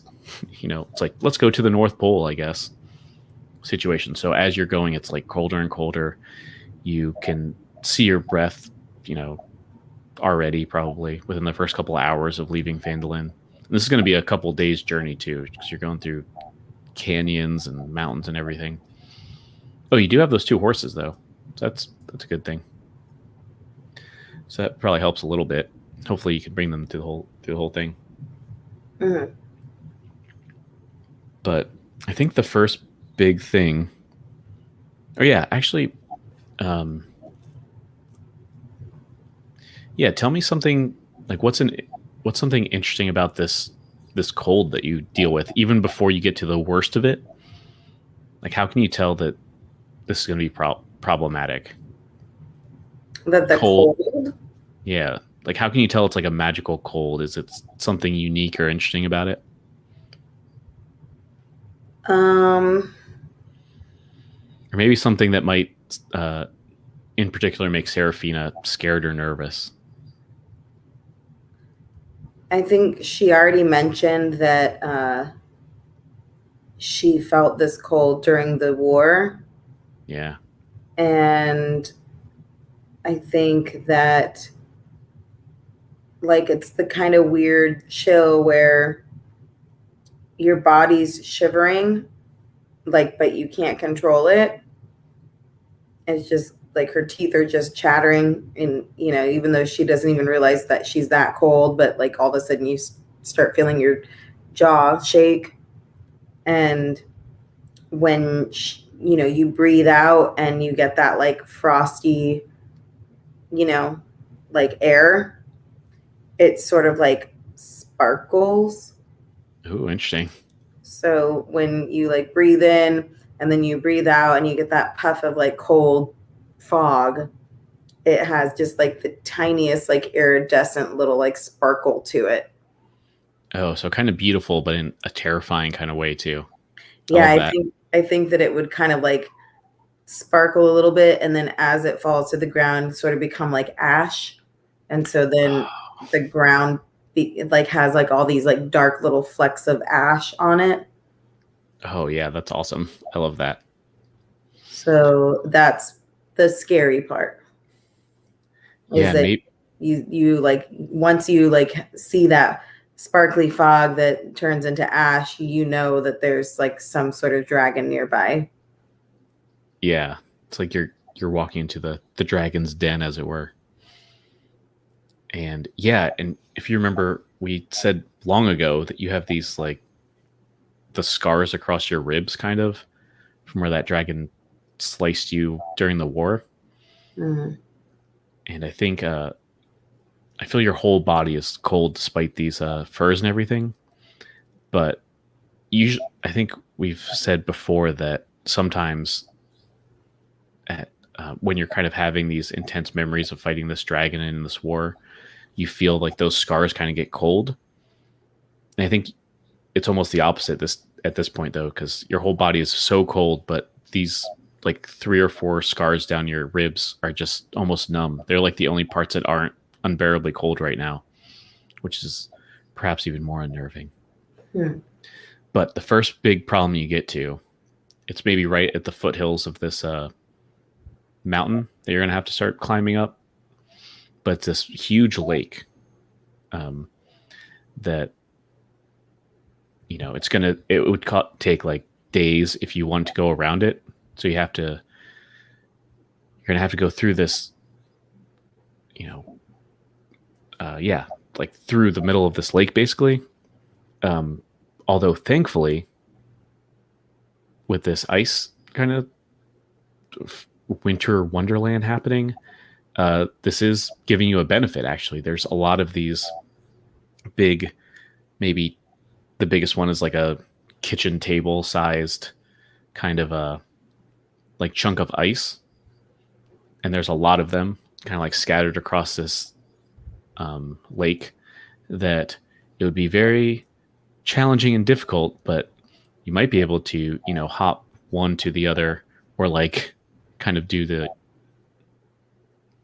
like paddle across or something like that on one of these big chunks of ice, or you can go around the long way. But what do you think? What's the plan here for you three?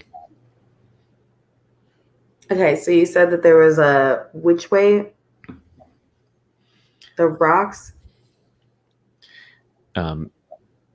Like you have to go up into the mountain to get to where this dragon is. And this is like the foot of the mountain. So before you even start climbing, there's this huge lake that you have to, if you go around it, it's going to take you a lot longer, like probably days. But you can probably get through it because there's these big chunks of ice, although it's going to be very difficult. It's slippery ice. You could fall in this partially frozen lake. Looks like this lake is, either recently frozen or like about to be frozen, because there's all these like big, chunks. Am I describing that well enough? Do you picture it? I've never really seen that, so I'm just trying to picture it. But yeah, I can kind of understand from movies. Yeah. Okay, so it's going to take too long to go around. Yeah, so how this kind of works is if you bring up your character sheet, kind of a way you want to do it is, how do you think you would do it, first of all, and kind of describe that, and then together we're going to try to make a skill check out of it. So if you're totally stumped, you can kind of look at your skills and just, base it off one of them. So like acrobatics, you mean? Yeah, like if you were like, oh, acrobatics is pretty good. Maybe I do somersaults over it or cartwheels or something. Okay. Does that make sense? Yeah. So you can do it one of two ways, right? You can either just say, oh, I know exactly how I would get past this obstacle, and just describe it. And then we can try and figure out a skill that would kind of match that. Or you can pick one of these skills and like, oh, I'm pretty good at, like you just said, acrobatics, and you can kind of make the story after that, whichever one you want. But again, you can't use the same skill twice. So if you use acrobatics now, you can't use it the rest of the game, basically. The rest of the night. I think I'm going to try to use acrobatics. Okay. So yeah, what's the intention? Just I think that she might try to maybe like hop across the patches of ice that seem sturdy. Yeah. So like sort of like leap from one to the other. Yeah. Maybe, like just like being really light and nimble on her feet and like leaping from one to the other. Oops. Just realized I haven't been showing this screen the whole time. There we go. Yeah, so this was the that's what it looks like. But anyway.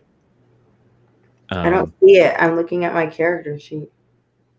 Yeah, I was showing the viewers. Great. So that's a pretty good description. Do you want to hit your acrobatics check button? Sure. All right. So the description is Feeny is going to leap from one block of sturdy ice to another. And with each one, she like just takes her little tippy toe and just kind of like leaps forward and lands very, very softly on her feet, you know? Yeah, I love it. So roll that or press that button.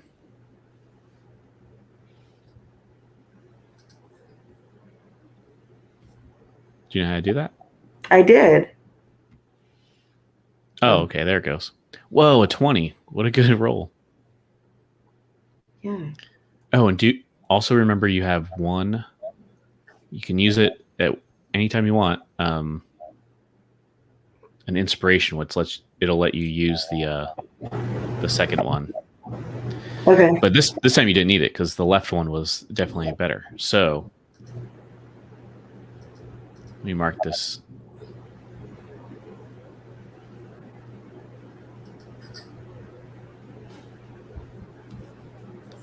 So let's see, where should I put this? How about here? Sure.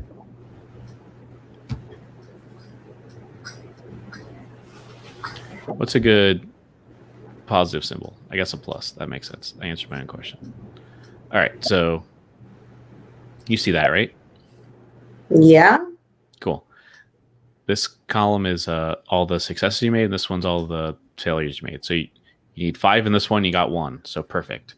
So yeah, you exactly how you described kind of do the acrobatics of going through these weird like ice blocks across this lake, and Shanjan and Snook kind of follow your lead, maybe inspired by you. And you're past this lake. So this is when you start climbing the mountain. So it's not like at this point at least, you don't have to use ropes or anything, but what's like a minor difficulty that you have to deal with while you're kind of walking up this very steep kind of a icy mountainous area? Maybe the steps are really tall. Mm-hmm. So like it takes me like a little extra effort to like lift my legs up and, like do that without like struggling. Yeah.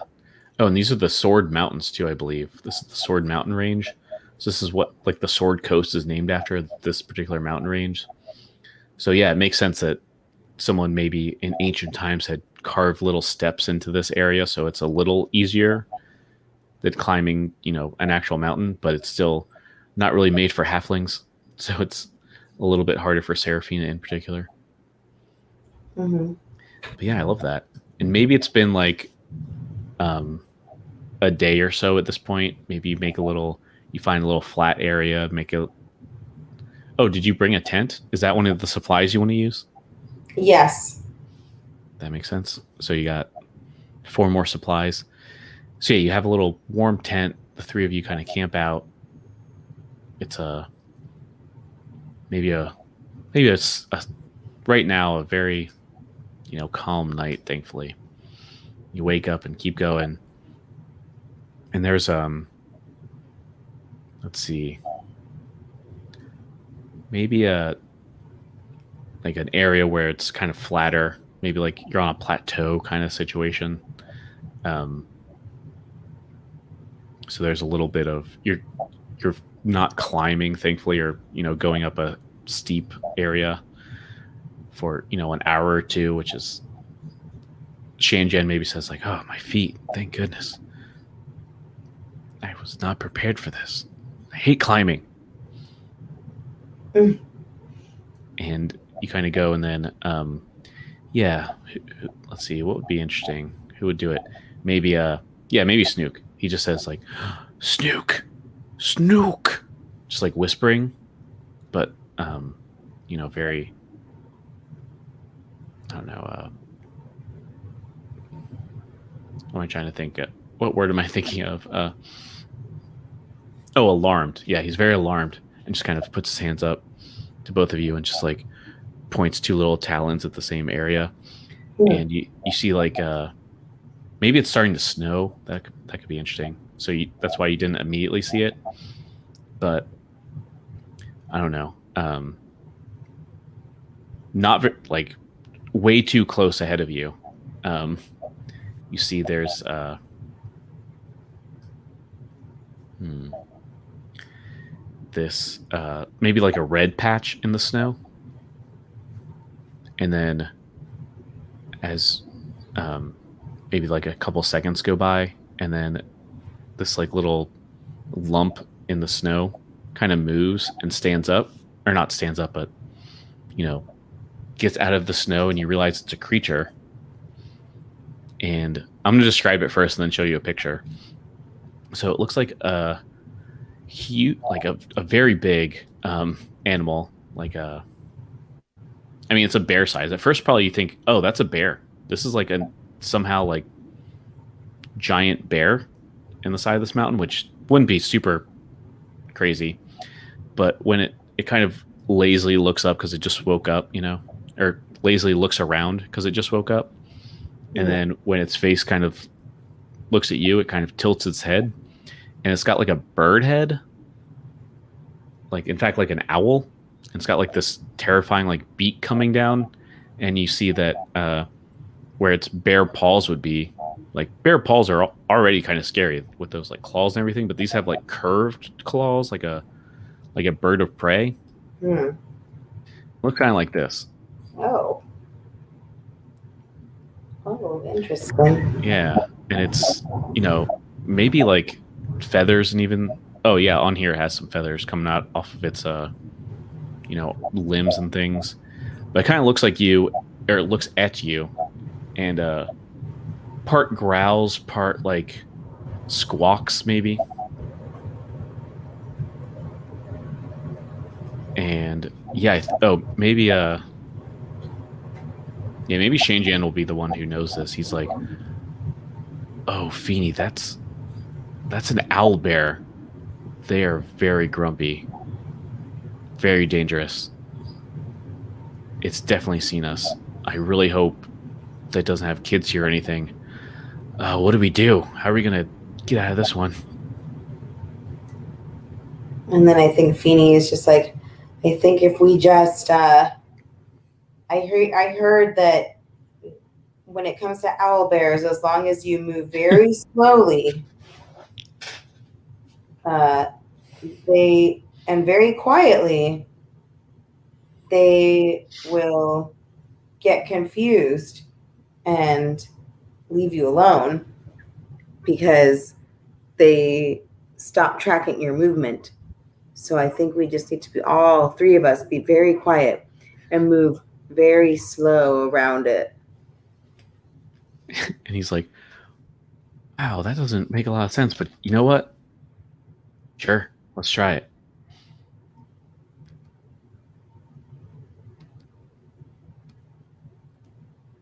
So let's see. What skill would that be? Stealth, I guess? I'm trying to bring my thing up. Damn it.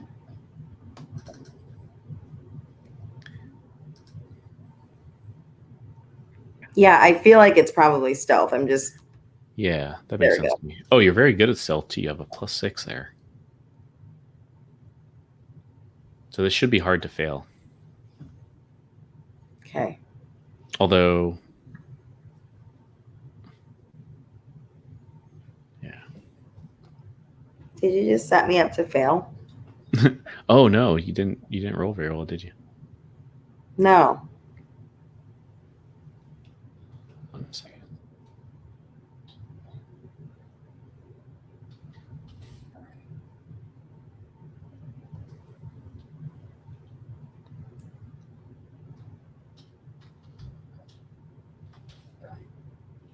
Remember how hard this was.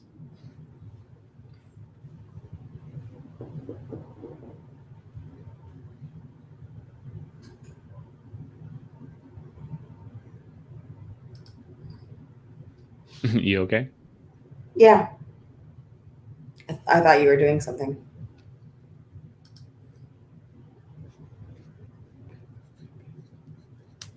Okay, so that's not going to make it.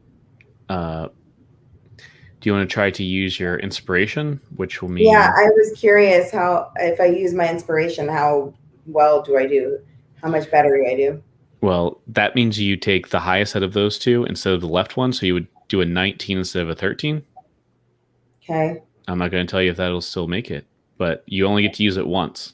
Do you want to use it now or save it? So I could fail now, basically. Well, remember, you just have to get 5 successes without getting 3 failures. So as long as it's not your third failure, it's not the end of the world.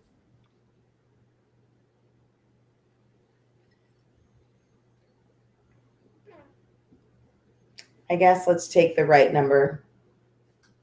Use my bardic inspiration. Yeah.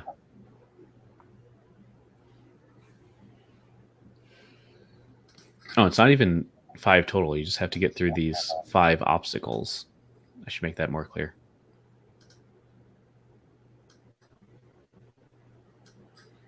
Cool. So yeah, how do you sneak by? So, of course, Shanjan's like, I don't know if I believe you. And Feeny says, no, it's true. I heard it on a traveling podcast. That's right. It was, I guess, what some people might call a speaker, but what is that too? I also don't know what that means. They came to town. They came to town to teach locals about how to protect themselves from wildlife, and everybody laughed when I said, "Teach us about the owl bear." Oh, a pod spellcaster. I remember when he came by and spoke to us. Yes, exactly. Now I remember. And so what we need to do is we all need to get very low to the ground, blend in with the snow, and then move very slowly past the owl bear. It will believe that we're just a part of, after a while, its eyes will glaze over and it will believe that we're just a part of the snow. Yeah. I can't imagine the podcaster speaker would lie to us. Let's do it. Okay, so then she gets down on her belly and she gets like all in the snow and just starts slowly creeping along and around the owl bear. Yeah, I love it. And then I think the owl bear just kind of like looks around and it's like, huh? It's very confused. Who? Because they just blend in with the snow. Yeah, I love that. And then it just goes back to sleep. Snow starts falling back on it. But yeah, I think at this point now, though, this is when it's like mountain time, right? Like there's a place where there's no path now, and you're going to have to get your whatever supplies you have out and actually climb this mountain is the next obstacle you have to do. So how do you go about doing that? Do you use the supplies, or is there something else you can think of to do? No, I think at this point she's going to take out her pack and they're going to start like putting the ropes around their waist and putting the spikes on their shoes and pulling the gloves over their fingies. Take the mittens off. Mm-hmm. Yeah, and I think Snook, at least to his benefit, just uses his like little cobalt talons to climb up relatively easy, but still like not super easy, but at least he doesn't have to use up your supplies. Right. Just me and Shanjan. Yeah. I mean, if we're picking skills, that sounds like you've set up an athletics skill check. Oh, yeah, I guess so.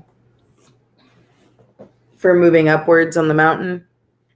Yeah, it's almost like textbook athletics check. Okay, ready? Oh, you're great at athletics. I assumed you'd be bad, but I forgot you're a soldier too. So All right, ready? yeah. Oh, incredible, man! You're gonna beat this too easily. So yeah, what happens now? How do you? How you, I mean, you got a 26, so you easily climb this mountain. Like, what does that look like? I think that she gets all of her mountain gear on and she starts moving and like climbing the rocks really quickly, almost like she's gliding up like a little, sugar glider. Right? And she's seeing Snook just kind of like squirm up along the wall next to her. And she looks over and just kind of like nods at him. And she keeps point like looking down to point to other rocks for Shanjan, and like maybe she kind of yells down, but not yells, but just kind of like loudly says to Shanjan, "Hey, remember this? When we used to have to climb the wall in boot camp? Remember how I used to kick your butt every time?" It's Oh. like I remember once or twice. And then she looks over at Snook and says, "Strong hearts have always been strong climbers." And Snook says, "Snook." And then she just kind of like keeps gliding up until she gets to like a landing, I guess. Yeah, and I feel like the actual story of that is you probably beat him. You probably beat Shanjan every single time. He's like, it was probably once or twice, and you definitely beat him this time too. Definitely. I'm sure you have to help him a little bit as he gets over this ledge, And then I think it's getting close to night again. That's probably like a full day. So maybe you try to find a place with that you can set the tent up again. Mm-hmm. And I think it starts snowing like harder now as you're kind of getting further into the mountains, and the wind picks up. And this is almost like maybe as you kind of all settle into this your tent here, it's almost like full blizzard situation going on here. Like it's you have to like kind of spread out so that the tent doesn't kind of like blow away at this point. Like you're all triangulating with your weight, and I mean, Serafina and Snook's weight not overly significant either. So Change is doing most of the I don't know, paperweight work here, but and it's also nighttime too, so it's even colder than usual. So how do you think you make it through the night?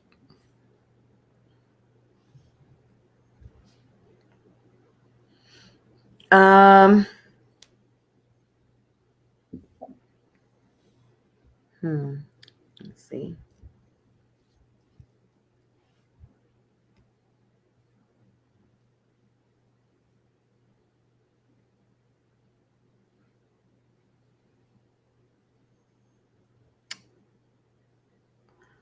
Oh, I guess I can use a survival skill, maybe. Oh yeah, yeah. This is definitely a survival. That makes sense to me. And maybe she's like, "All right, everybody, get in this tent, and Snook, you get in the middle because you're the smallest, and the three Snook the kind of three of not. us will all huddle together, and if we all sit together like, and they're sitting like crisscross style, Uh huh. and then she says, and we all link arms and put our heads towards the middle, we can all gather heat from each other's heads, and get a few hours of sleep before we have to start again. Yeah. Yeah, I like that. Why don't you give us a roll? See how well you do. Seems like a good strategy.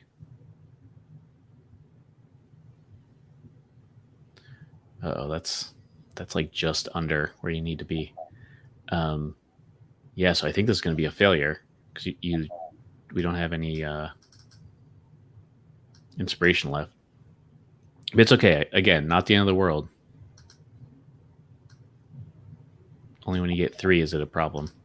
So I think this is a really rough night. It turns out Snook is cold blooded, so he doesn't provide much warmth anyway. Although he's shockingly like not very affected by the cold. But so it's just you and Shanjian kind of depending on each other, and it um, probably like you don't sleep very much. It's pretty rough. But as that's going on, I'm gonna take us somewhere else so that the camera maybe goes up into this blizzard and goes somewhere else, and it's at the foot of this kind of a like a castle sort of thing. It's actually like a gatehouse, like part of a castle, like where a drawbridge and stuff would be. Although this doesn't actually have a drawbridge, but it's oh, I should have put them here. But the Barlow and Runa with the 2 children, Pip and also Nilsa. So they're kind of arriving in their horses, the 2 of them. And there's all these kobolds that are pure white scales and everything. They're just kind of scratching at this door that the 4 human people are approaching. And Barlow's like, "Oh gods, look at these vermin that came here while we were out." He's like, "You want to take care of that, Runa?" And she kind of unsheaths her sword, kind of determinedly walks over to these kobolds, who turn around and they kind of hiss, have their teeth out and their claws, and we're Pip and Nilsa are kind of like tied up with like a rope or something, like their hands are, and they're kind of just slung over these, or not slung over. I guess they're probably in the saddles, but tied to the saddles maybe or something like that. And I want to say, let's see, who is your favorite if you could pick, Seraphine? If you had to pick, who is your favorite between Pip and Nilsa? I don't really remember anything like outstanding about Nilsa, other than she's like the big sister that likes to be like the warrior type. Yeah, they're both like we're the best warriors, and they kind of, verbally fight each other. There's lots of rivalry between them, although they're supposedly best friends. Right. I don't remember which one I've ever had more interactions with. So maybe Nilsa, I guess. Okay. And I guess in that case, Pip will be the one that says, "Hey, what are you doing? Those are Snook's brothers and sisters. They're not vermin." And Barlow is with the kids, like next to the horse, and he's like, "All right, well, those aren't quite vermin. Those are, I guess, kobolds. They're always attracted to these dragons around here. We've had to put a few of them down that keep searching out for our horde, if you catch my drift. So, yeah, Runa's going to take care of them like she took care of the rest." And we just see her take this huge bastard sword that she has, like I said, it was like 6 feet long or so, and just does battle with these kobolds, these, what I say, 4 or 5 of them. And it's like a brutal fight. She like stomps one. She, cuts one in half with this awful sword, she throws one up against a wall, and like, it's just like brutal, like an awful, like gory fight. maybe one tries to run away past Barlow and the children, and Barlow kind of grabs it by the scruff of the neck and just like slams it, or no, he throws it off the ledge, and he's like, I said kobolds, but now they're kind of just like a mess on my boot. Get it? And he kind of just elbows Nilsa, and she's like, and her and Pip kind of just look horrified. It's like, anyway, welcome to home sweet home. He kind of looks at the door, and they open it up and go in here. And then this camera goes back through the blizzard back to this tent as day breaks, I guess. And you, Seraphina and Shanjan and Snook probably as well, just had like the worst night ever. Like you barely got any sleep. It took all your energy just to keep this tent from, blowing off the mountain. But you made it. It's warming up a little. The winds are dying down somewhat. And now you continue on your journey. I have a question really quick. Go for it. Didn't I get 3 points on the positive side?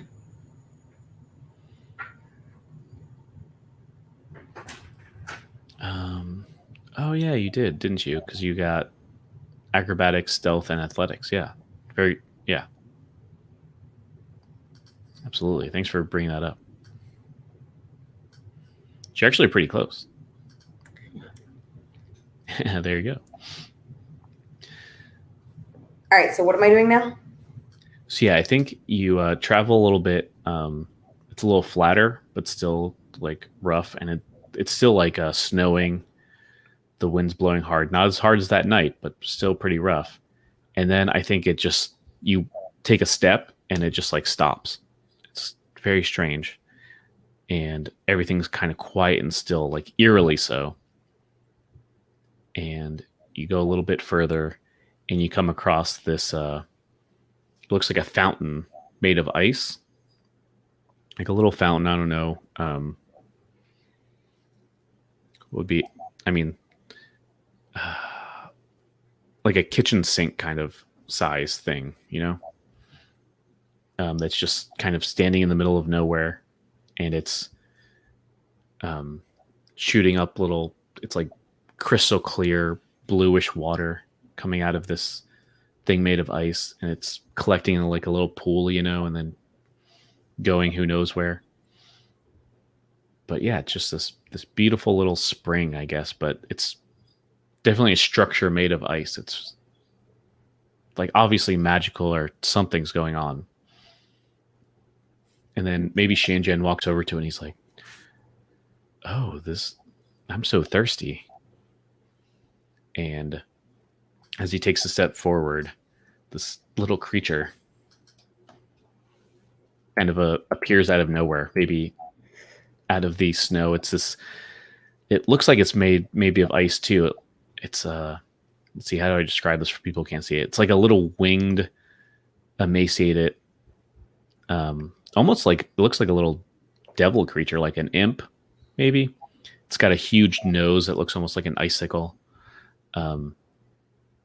Almost like a goblinoid type head, perhaps, but it's very spindly limbs, and they end in little sharp little claws, and it kind of flaps its little like tiny wings that should not be able to support it at all. And maybe it fly. It's shorter than Seraphina. Maybe it's like a foot. If it stood up to its full height, it would be maybe a foot tall. It kind of flaps around. Maybe it lands on Shanjan's shoulder for a second and kind of, snakes its body around so it looks face to face with Shanjan and says, "Oh, are you thirsty, traveler? Well, I have the best water in all Faerun. Here, for the taking." And it flaps away and kind of perches on the fountain. It's like, a drink, 2 drinks, 5 drinks if you're really thirsty, could all be yours for one simple price. You must entertain me. Entertain me and you can drink as much as you want. Up to 5, as said. Well, what will it be? Would you like a drink or no?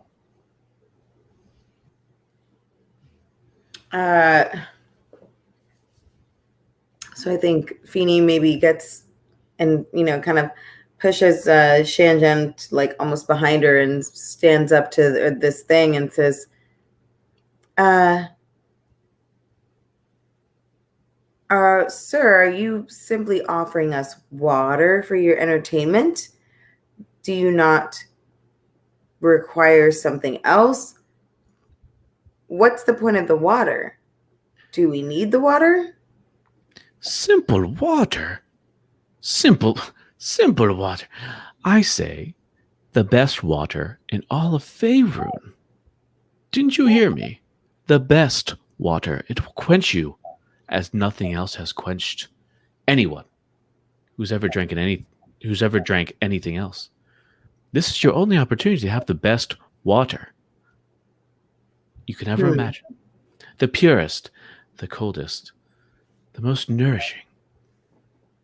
If you don't want it, you can simply move on. I'm sure I won't be offended. But if you entertain me, it could be yours. Well, I do happen to be a bard, so I can perform and entertain you. I am very sure of that. Shanjan, Many have said the same. Do you want this special water, Shanjan? Should we just go around it? And Shanjan's, he's kind of rubbing his shoulder where that creature perched on it. He's like, I don't know. Cold water seems like not the best thing to happen now. I mean, I'm kind of cold already. And this creature's like, well, normally it's not this cold here, but no, if you want warm water, then you only need to ask. And he kind of snaps his talons, I guess. And this water starts bubbling and steaming. Well. Thank you, sir. Thank you. May we move past you without drinking any of your water? And it kind of makes as much as its strange face can do. Like it looks kind of sad and just puts its talons over its heart, where its heart would be, I guess, and just like, you would not want to sample the best water in all of Faerun? The best. I don't think I've stressed this enough. The very best water that anyone can drink. You can take some with you if you need to. And you say you're an expert entertainer. Well, that is true. I guess I can take this water with me, although I might not drink it now. But only 5. No more. 5 sips. 5, yes. Well, I guess I will perform for you. And then we may thank you for the 5 sips and move on. And just kind of, does the steeples its fingers, like, great. I look forward to it. And maybe it flies away off to a little ledge and crosses its arms and just like, yes, entertain when ready.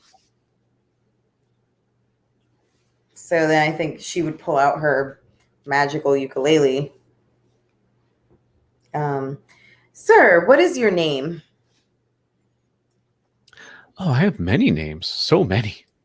So hard to tell. The water keeper, the keeper of water, the thirst quencher. Oh, okay. Well, sir, my name is Seraphina Tealeaf. People call me Teeny Feeny. And this is a song for you.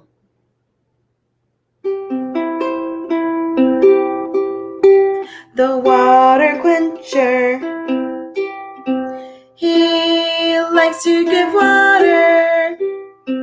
He goes bubble, bubble, bubble, glubble, glubble, glubble, bubble, bubble, bubble, bubble. That's how you drink water. The water quencher, the water keeper, He sounds like this when he goes, wubba, wubba, wubba, wubba, wubba, wubba, wubba, wubba. That's how I drink my wah-wah. Well, you definitely entertained me, but let's, I guess, make a performance check to see if you entertain this creature. Oh, yeah. It sounds like you're setting up performance, right? Yes. Yeah. Ooh, wow, that was very close. You did, in fact, entertain him. Or it, I should say. Wubba, blah, blah. Blah, blah, blah. Wow, you're doing great. You're kind of killing this skill challenge. That's your 4th out of 5. And it kind of, oh, yeah, what do you think its reaction would be? I'll give it to you since you got it so well. I think the water keeper would be like, well, I mean, I've seen worse, but I will say no one's ever written me a theme song. So, yeah, I guess you entertained me. You may have 5 sips of water, but you must go blah, blah, blah, blah while you drink it. Oh, well, of course, I wouldn't think of anything else, Mr. Waterkeeper man, sir. I appreciate the sips of water. Hopefully they will nourish us on the rest of our trip. I guess, would you like a sip, Chan Jan? And maybe she gives each of them a sip of water. Yeah. And I think when you take your sip, you have a just feeling wash over you. And it's very familiar. It takes a minute to place it, like a second or two, you know? It's like, oh, this is something that's like very familiar, but what is that again? It's like, oh, this is exactly how I feel when I drink a healing potion. Yeah, each of you 3 take a little drink of this. And he's like, or this creature is like, oh, very, very nice. The water keeper, I love it. You didn't do the glub glub as much as I would have preferred, but no, very good. Do you want your other 2 to take with you? To goes? Yes, please. I always like these to go. Thank you. Mr. Waterkeeper, one day I hope that I can sing you an even more beautiful song than that. Thank you for your time. Oh, of course. And he just kind of hands out their 2 little like frozen, they're like ice cube bottles basically, but there's water in them. It's like, that'll keep them fresh. Well, thank you. We're so grateful to have run into you. Now we must continue on our journey. Yes, it's so much better when they entertain me and I don't have to eat their hearts. Well, goodbye. And I think just before your eyes, like the entire fountain melts away. And he kind of melts away too, just into the snow, as if he was never there. But yeah, so I think he travels maybe some further up into this mountain.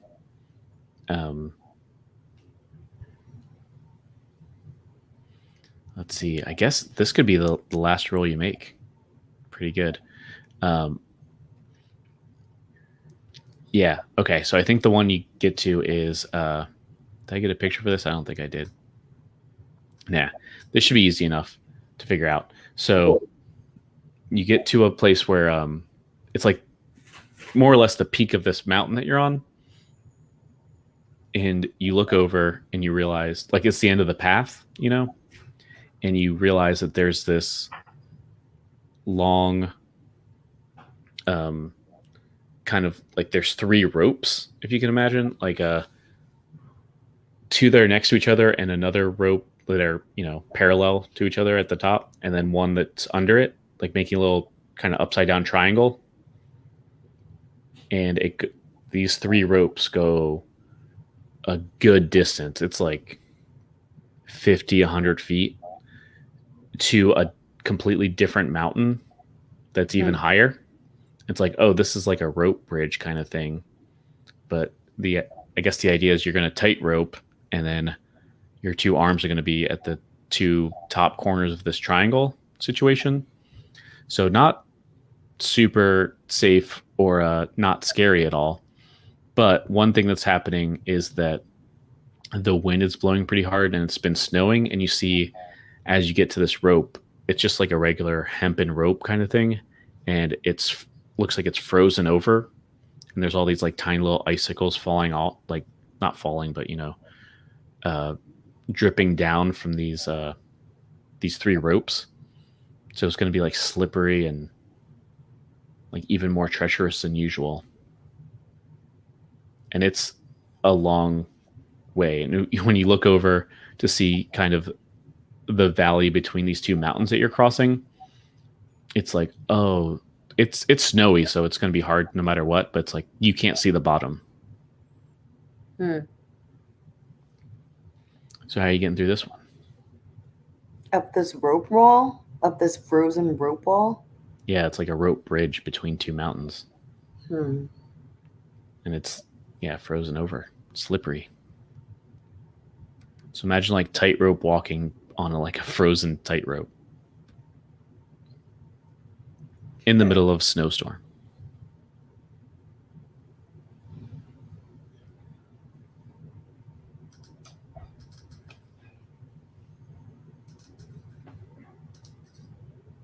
Hmm.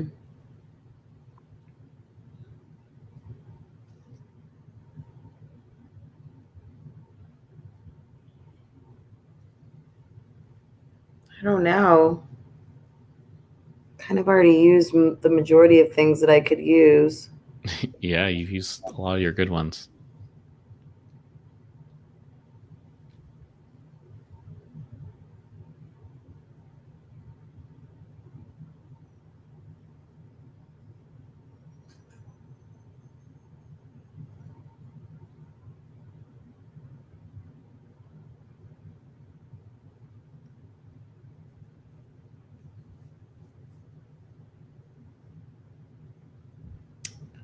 What if I did um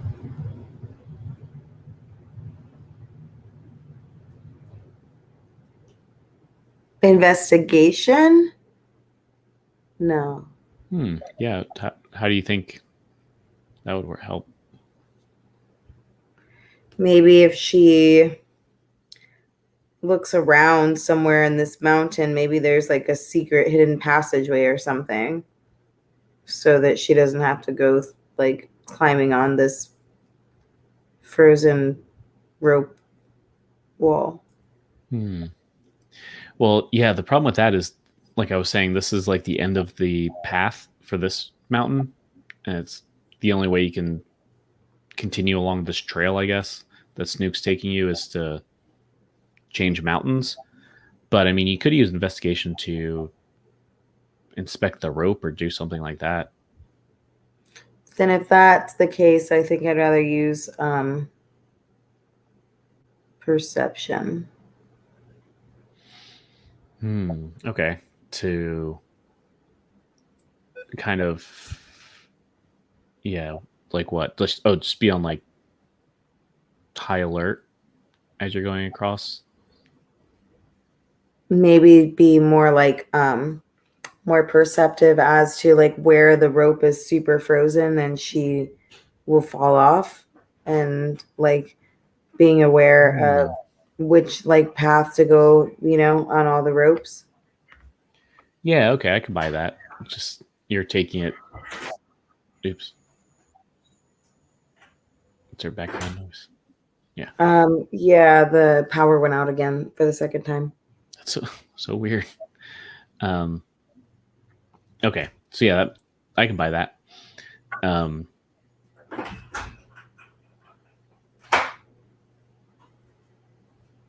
Yeah, so can I go with that? Yeah.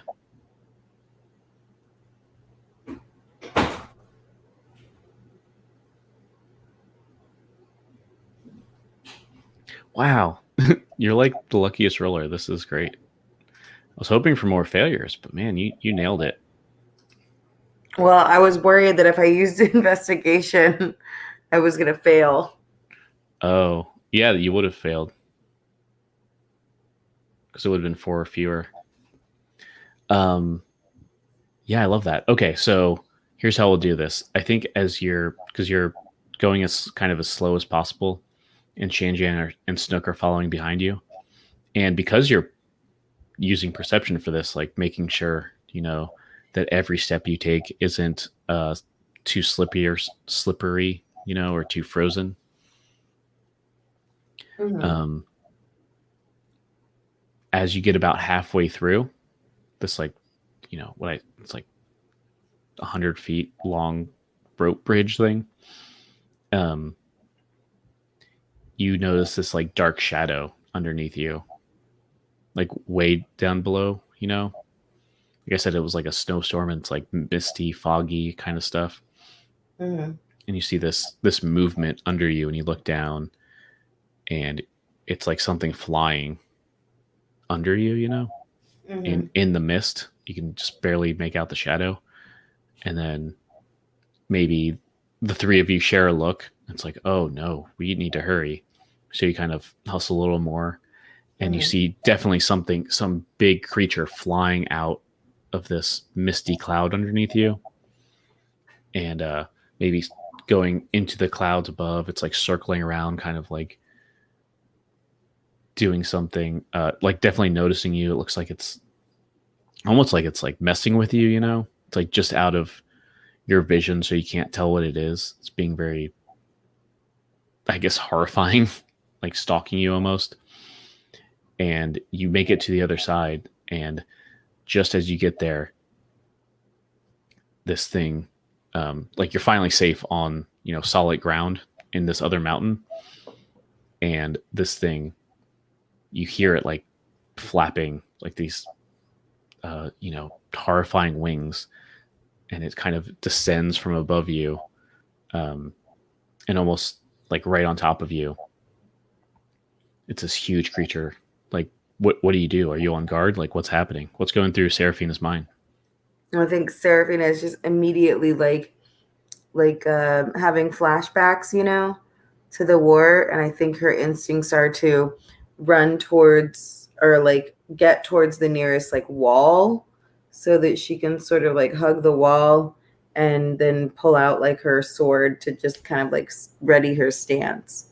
Yeah, this is your dragon slaying rapier, right? Mm-hmm. Yeah, and I think Shanjian just takes note of that, and just does the same thing. Just backs you up, has his bird calling staff there, is ready to cast Sacred Flame if he needs to. And Snook, not very trained as much as you two, but does have that pointy stick. He's like, Snook, ready to help you out if need be.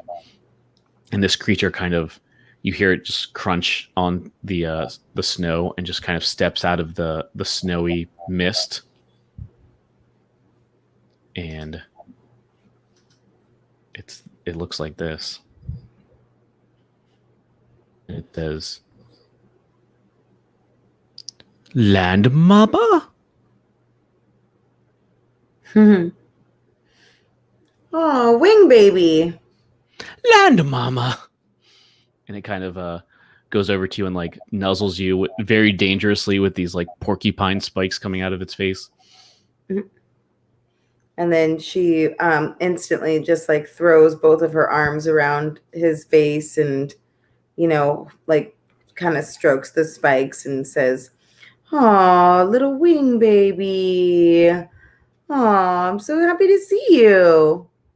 And anyone who's forgotten, this is the Manticore child from before.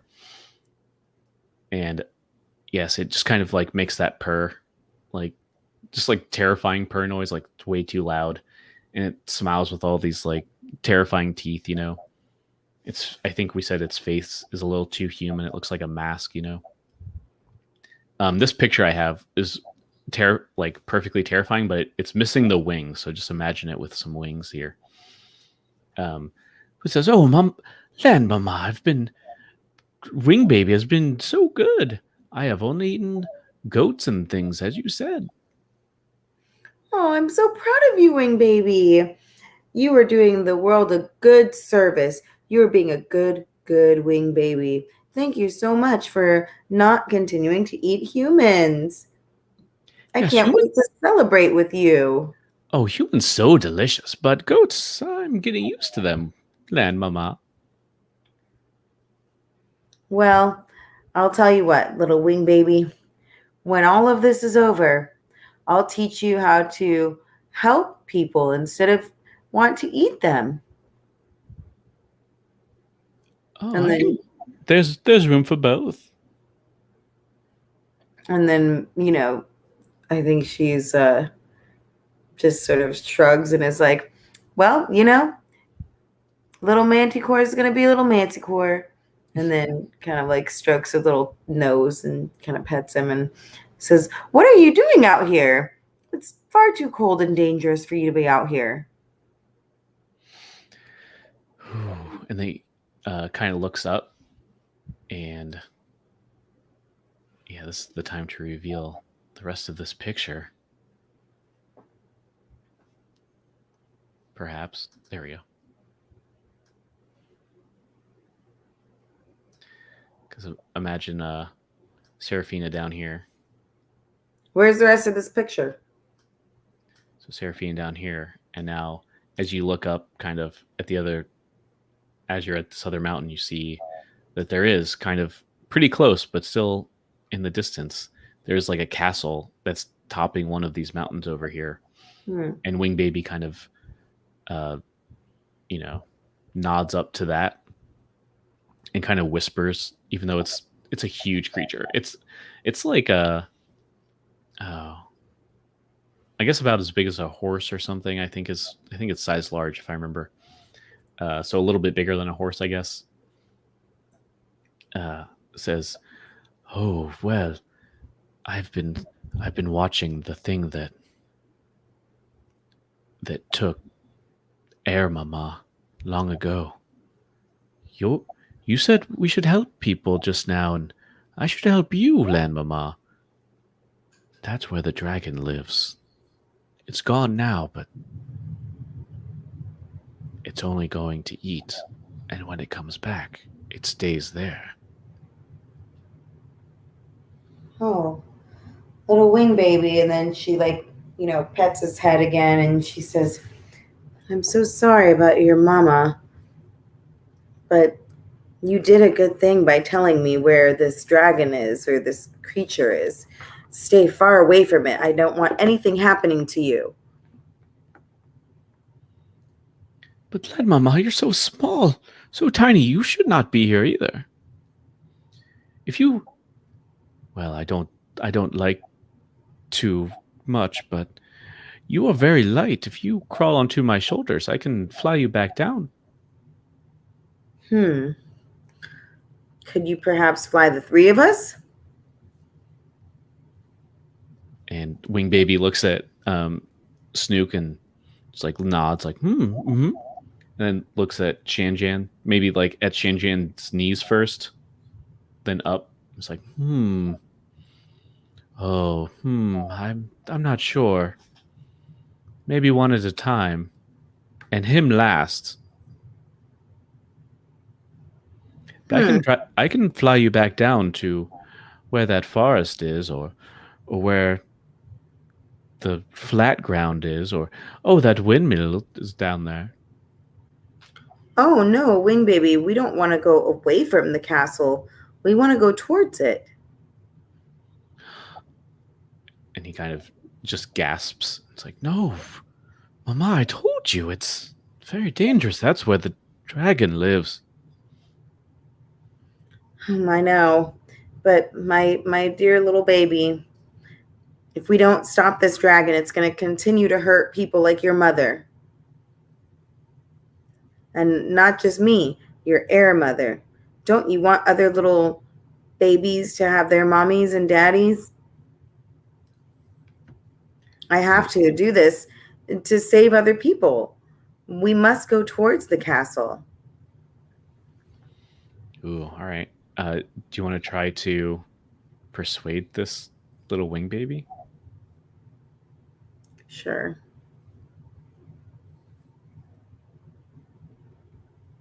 Hmm. All right. So she's going to try to persuade him. Yeah, I think you made a pretty good case.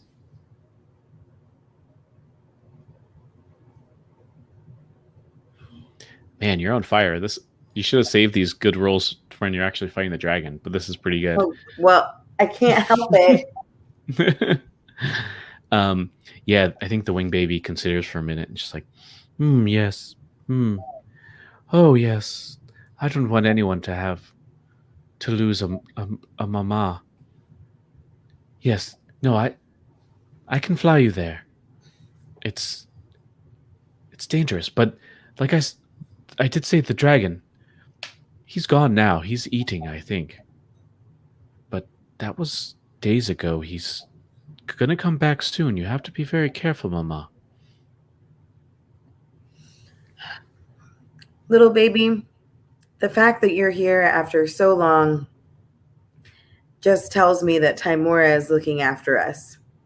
And then she looks at Shan Shan and she nods and, holds her hand out to Snook for Snook to lick it and says, we unfortunately have lost some of our close friends during this adventure, but we've managed to gain some. And we can handle this together. If you can get us there, Shan Jan and I are experienced, and unfortunately, this is not our first interaction with a dragon of Icespire Peak. Oh no. Well, and just kind of leans down. It's like, well, grab a hold, Mama. Watch for my spikes. They're all poisonous. Oh, that's true. I sure do know you, wing baby. That's why I am going to use my special metal gloves to hold you. Yeah, no, and it's not a big problem to not get stuck by these if you're not fighting it for sure. So yeah, you could. Do you go first? Yeah, I think so. Yeah. So wing baby you kind of fly up to the foot of this or it's like a kind of winding path that leads to it, but it's not very far. It's definitely not a climb at least anymore. He drops you off there. He goes pick up Snook, and then maybe struggles a little, like the two of you kind of watching wing baby fly Shanjan up. It's like oh no, ooh, oh no, oh okay, but he's able to kind of fly up to bring all three of you there together. And wing babies it's like, well, Mama, please be careful. The dragon, as I said, lives here and will sometimes sleep atop the roof. But they've been very loud here recently. I think there are some people here that, well, they're up to no good. And in fact, well, yeah, doesn't matter. Um, there's up this winding path is where the castle is, and it's like, would you need anything else, Mama? No, little wing baby, I want you to stay safe no matter what. Stay far away from this dragon and far away from this castle. If anything happens to me, you need to know that I still love you and will always love you. But you have to stay away and let us take care of this. Okay, I will, Mama. And then with its like not quite human, but uncanny valley terrifying, like human-ish face, just like kisses you on the cheek and like flies away. Hmm. And then I think I don't have a sweet picture for this, but just there's this little winding road that leads to this castle. There's two like castle structures on the top of this little mountain thing over here, and that's where theoretically the dragon is. I think, oh, maybe to just make it dramatic. I mean, let's just take you to the map. Why not?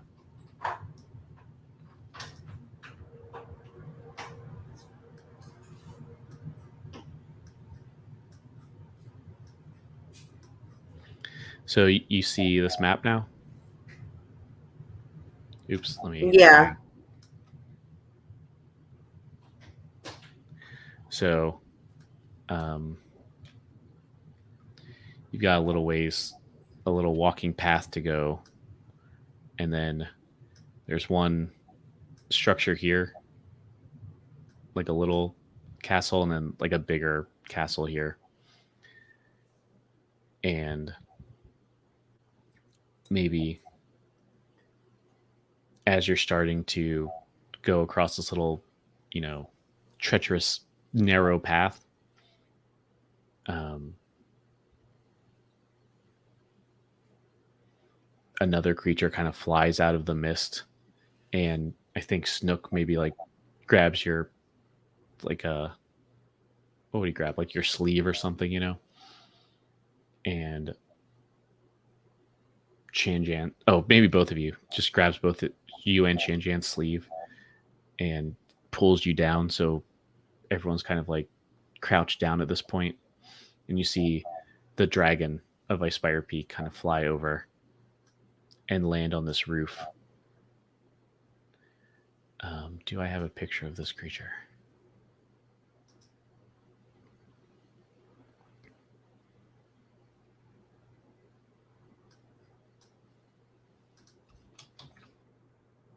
Yeah, it just lands there, curls up, and I think that's where we end. Hmm. Do you have a sweet song for us?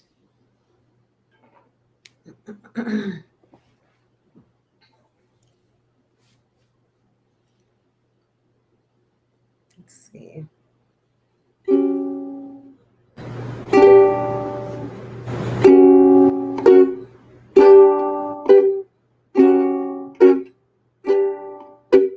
We're walking into the dragon's castle. It is so cold and we are so afraid. What will we find there when we meet the dragon? Maybe the wing baby's mother, maybe our poor friend in Perna. We're gonna meet the dragon and fight it hard. We have been working all night long. Need to find our friend till the end. Inverna, are you there? We'll meet the dragon. We'll slay the dragon. We'll save Vandalin. Stay tuned. Yeah, amazing. All right, well, that's it.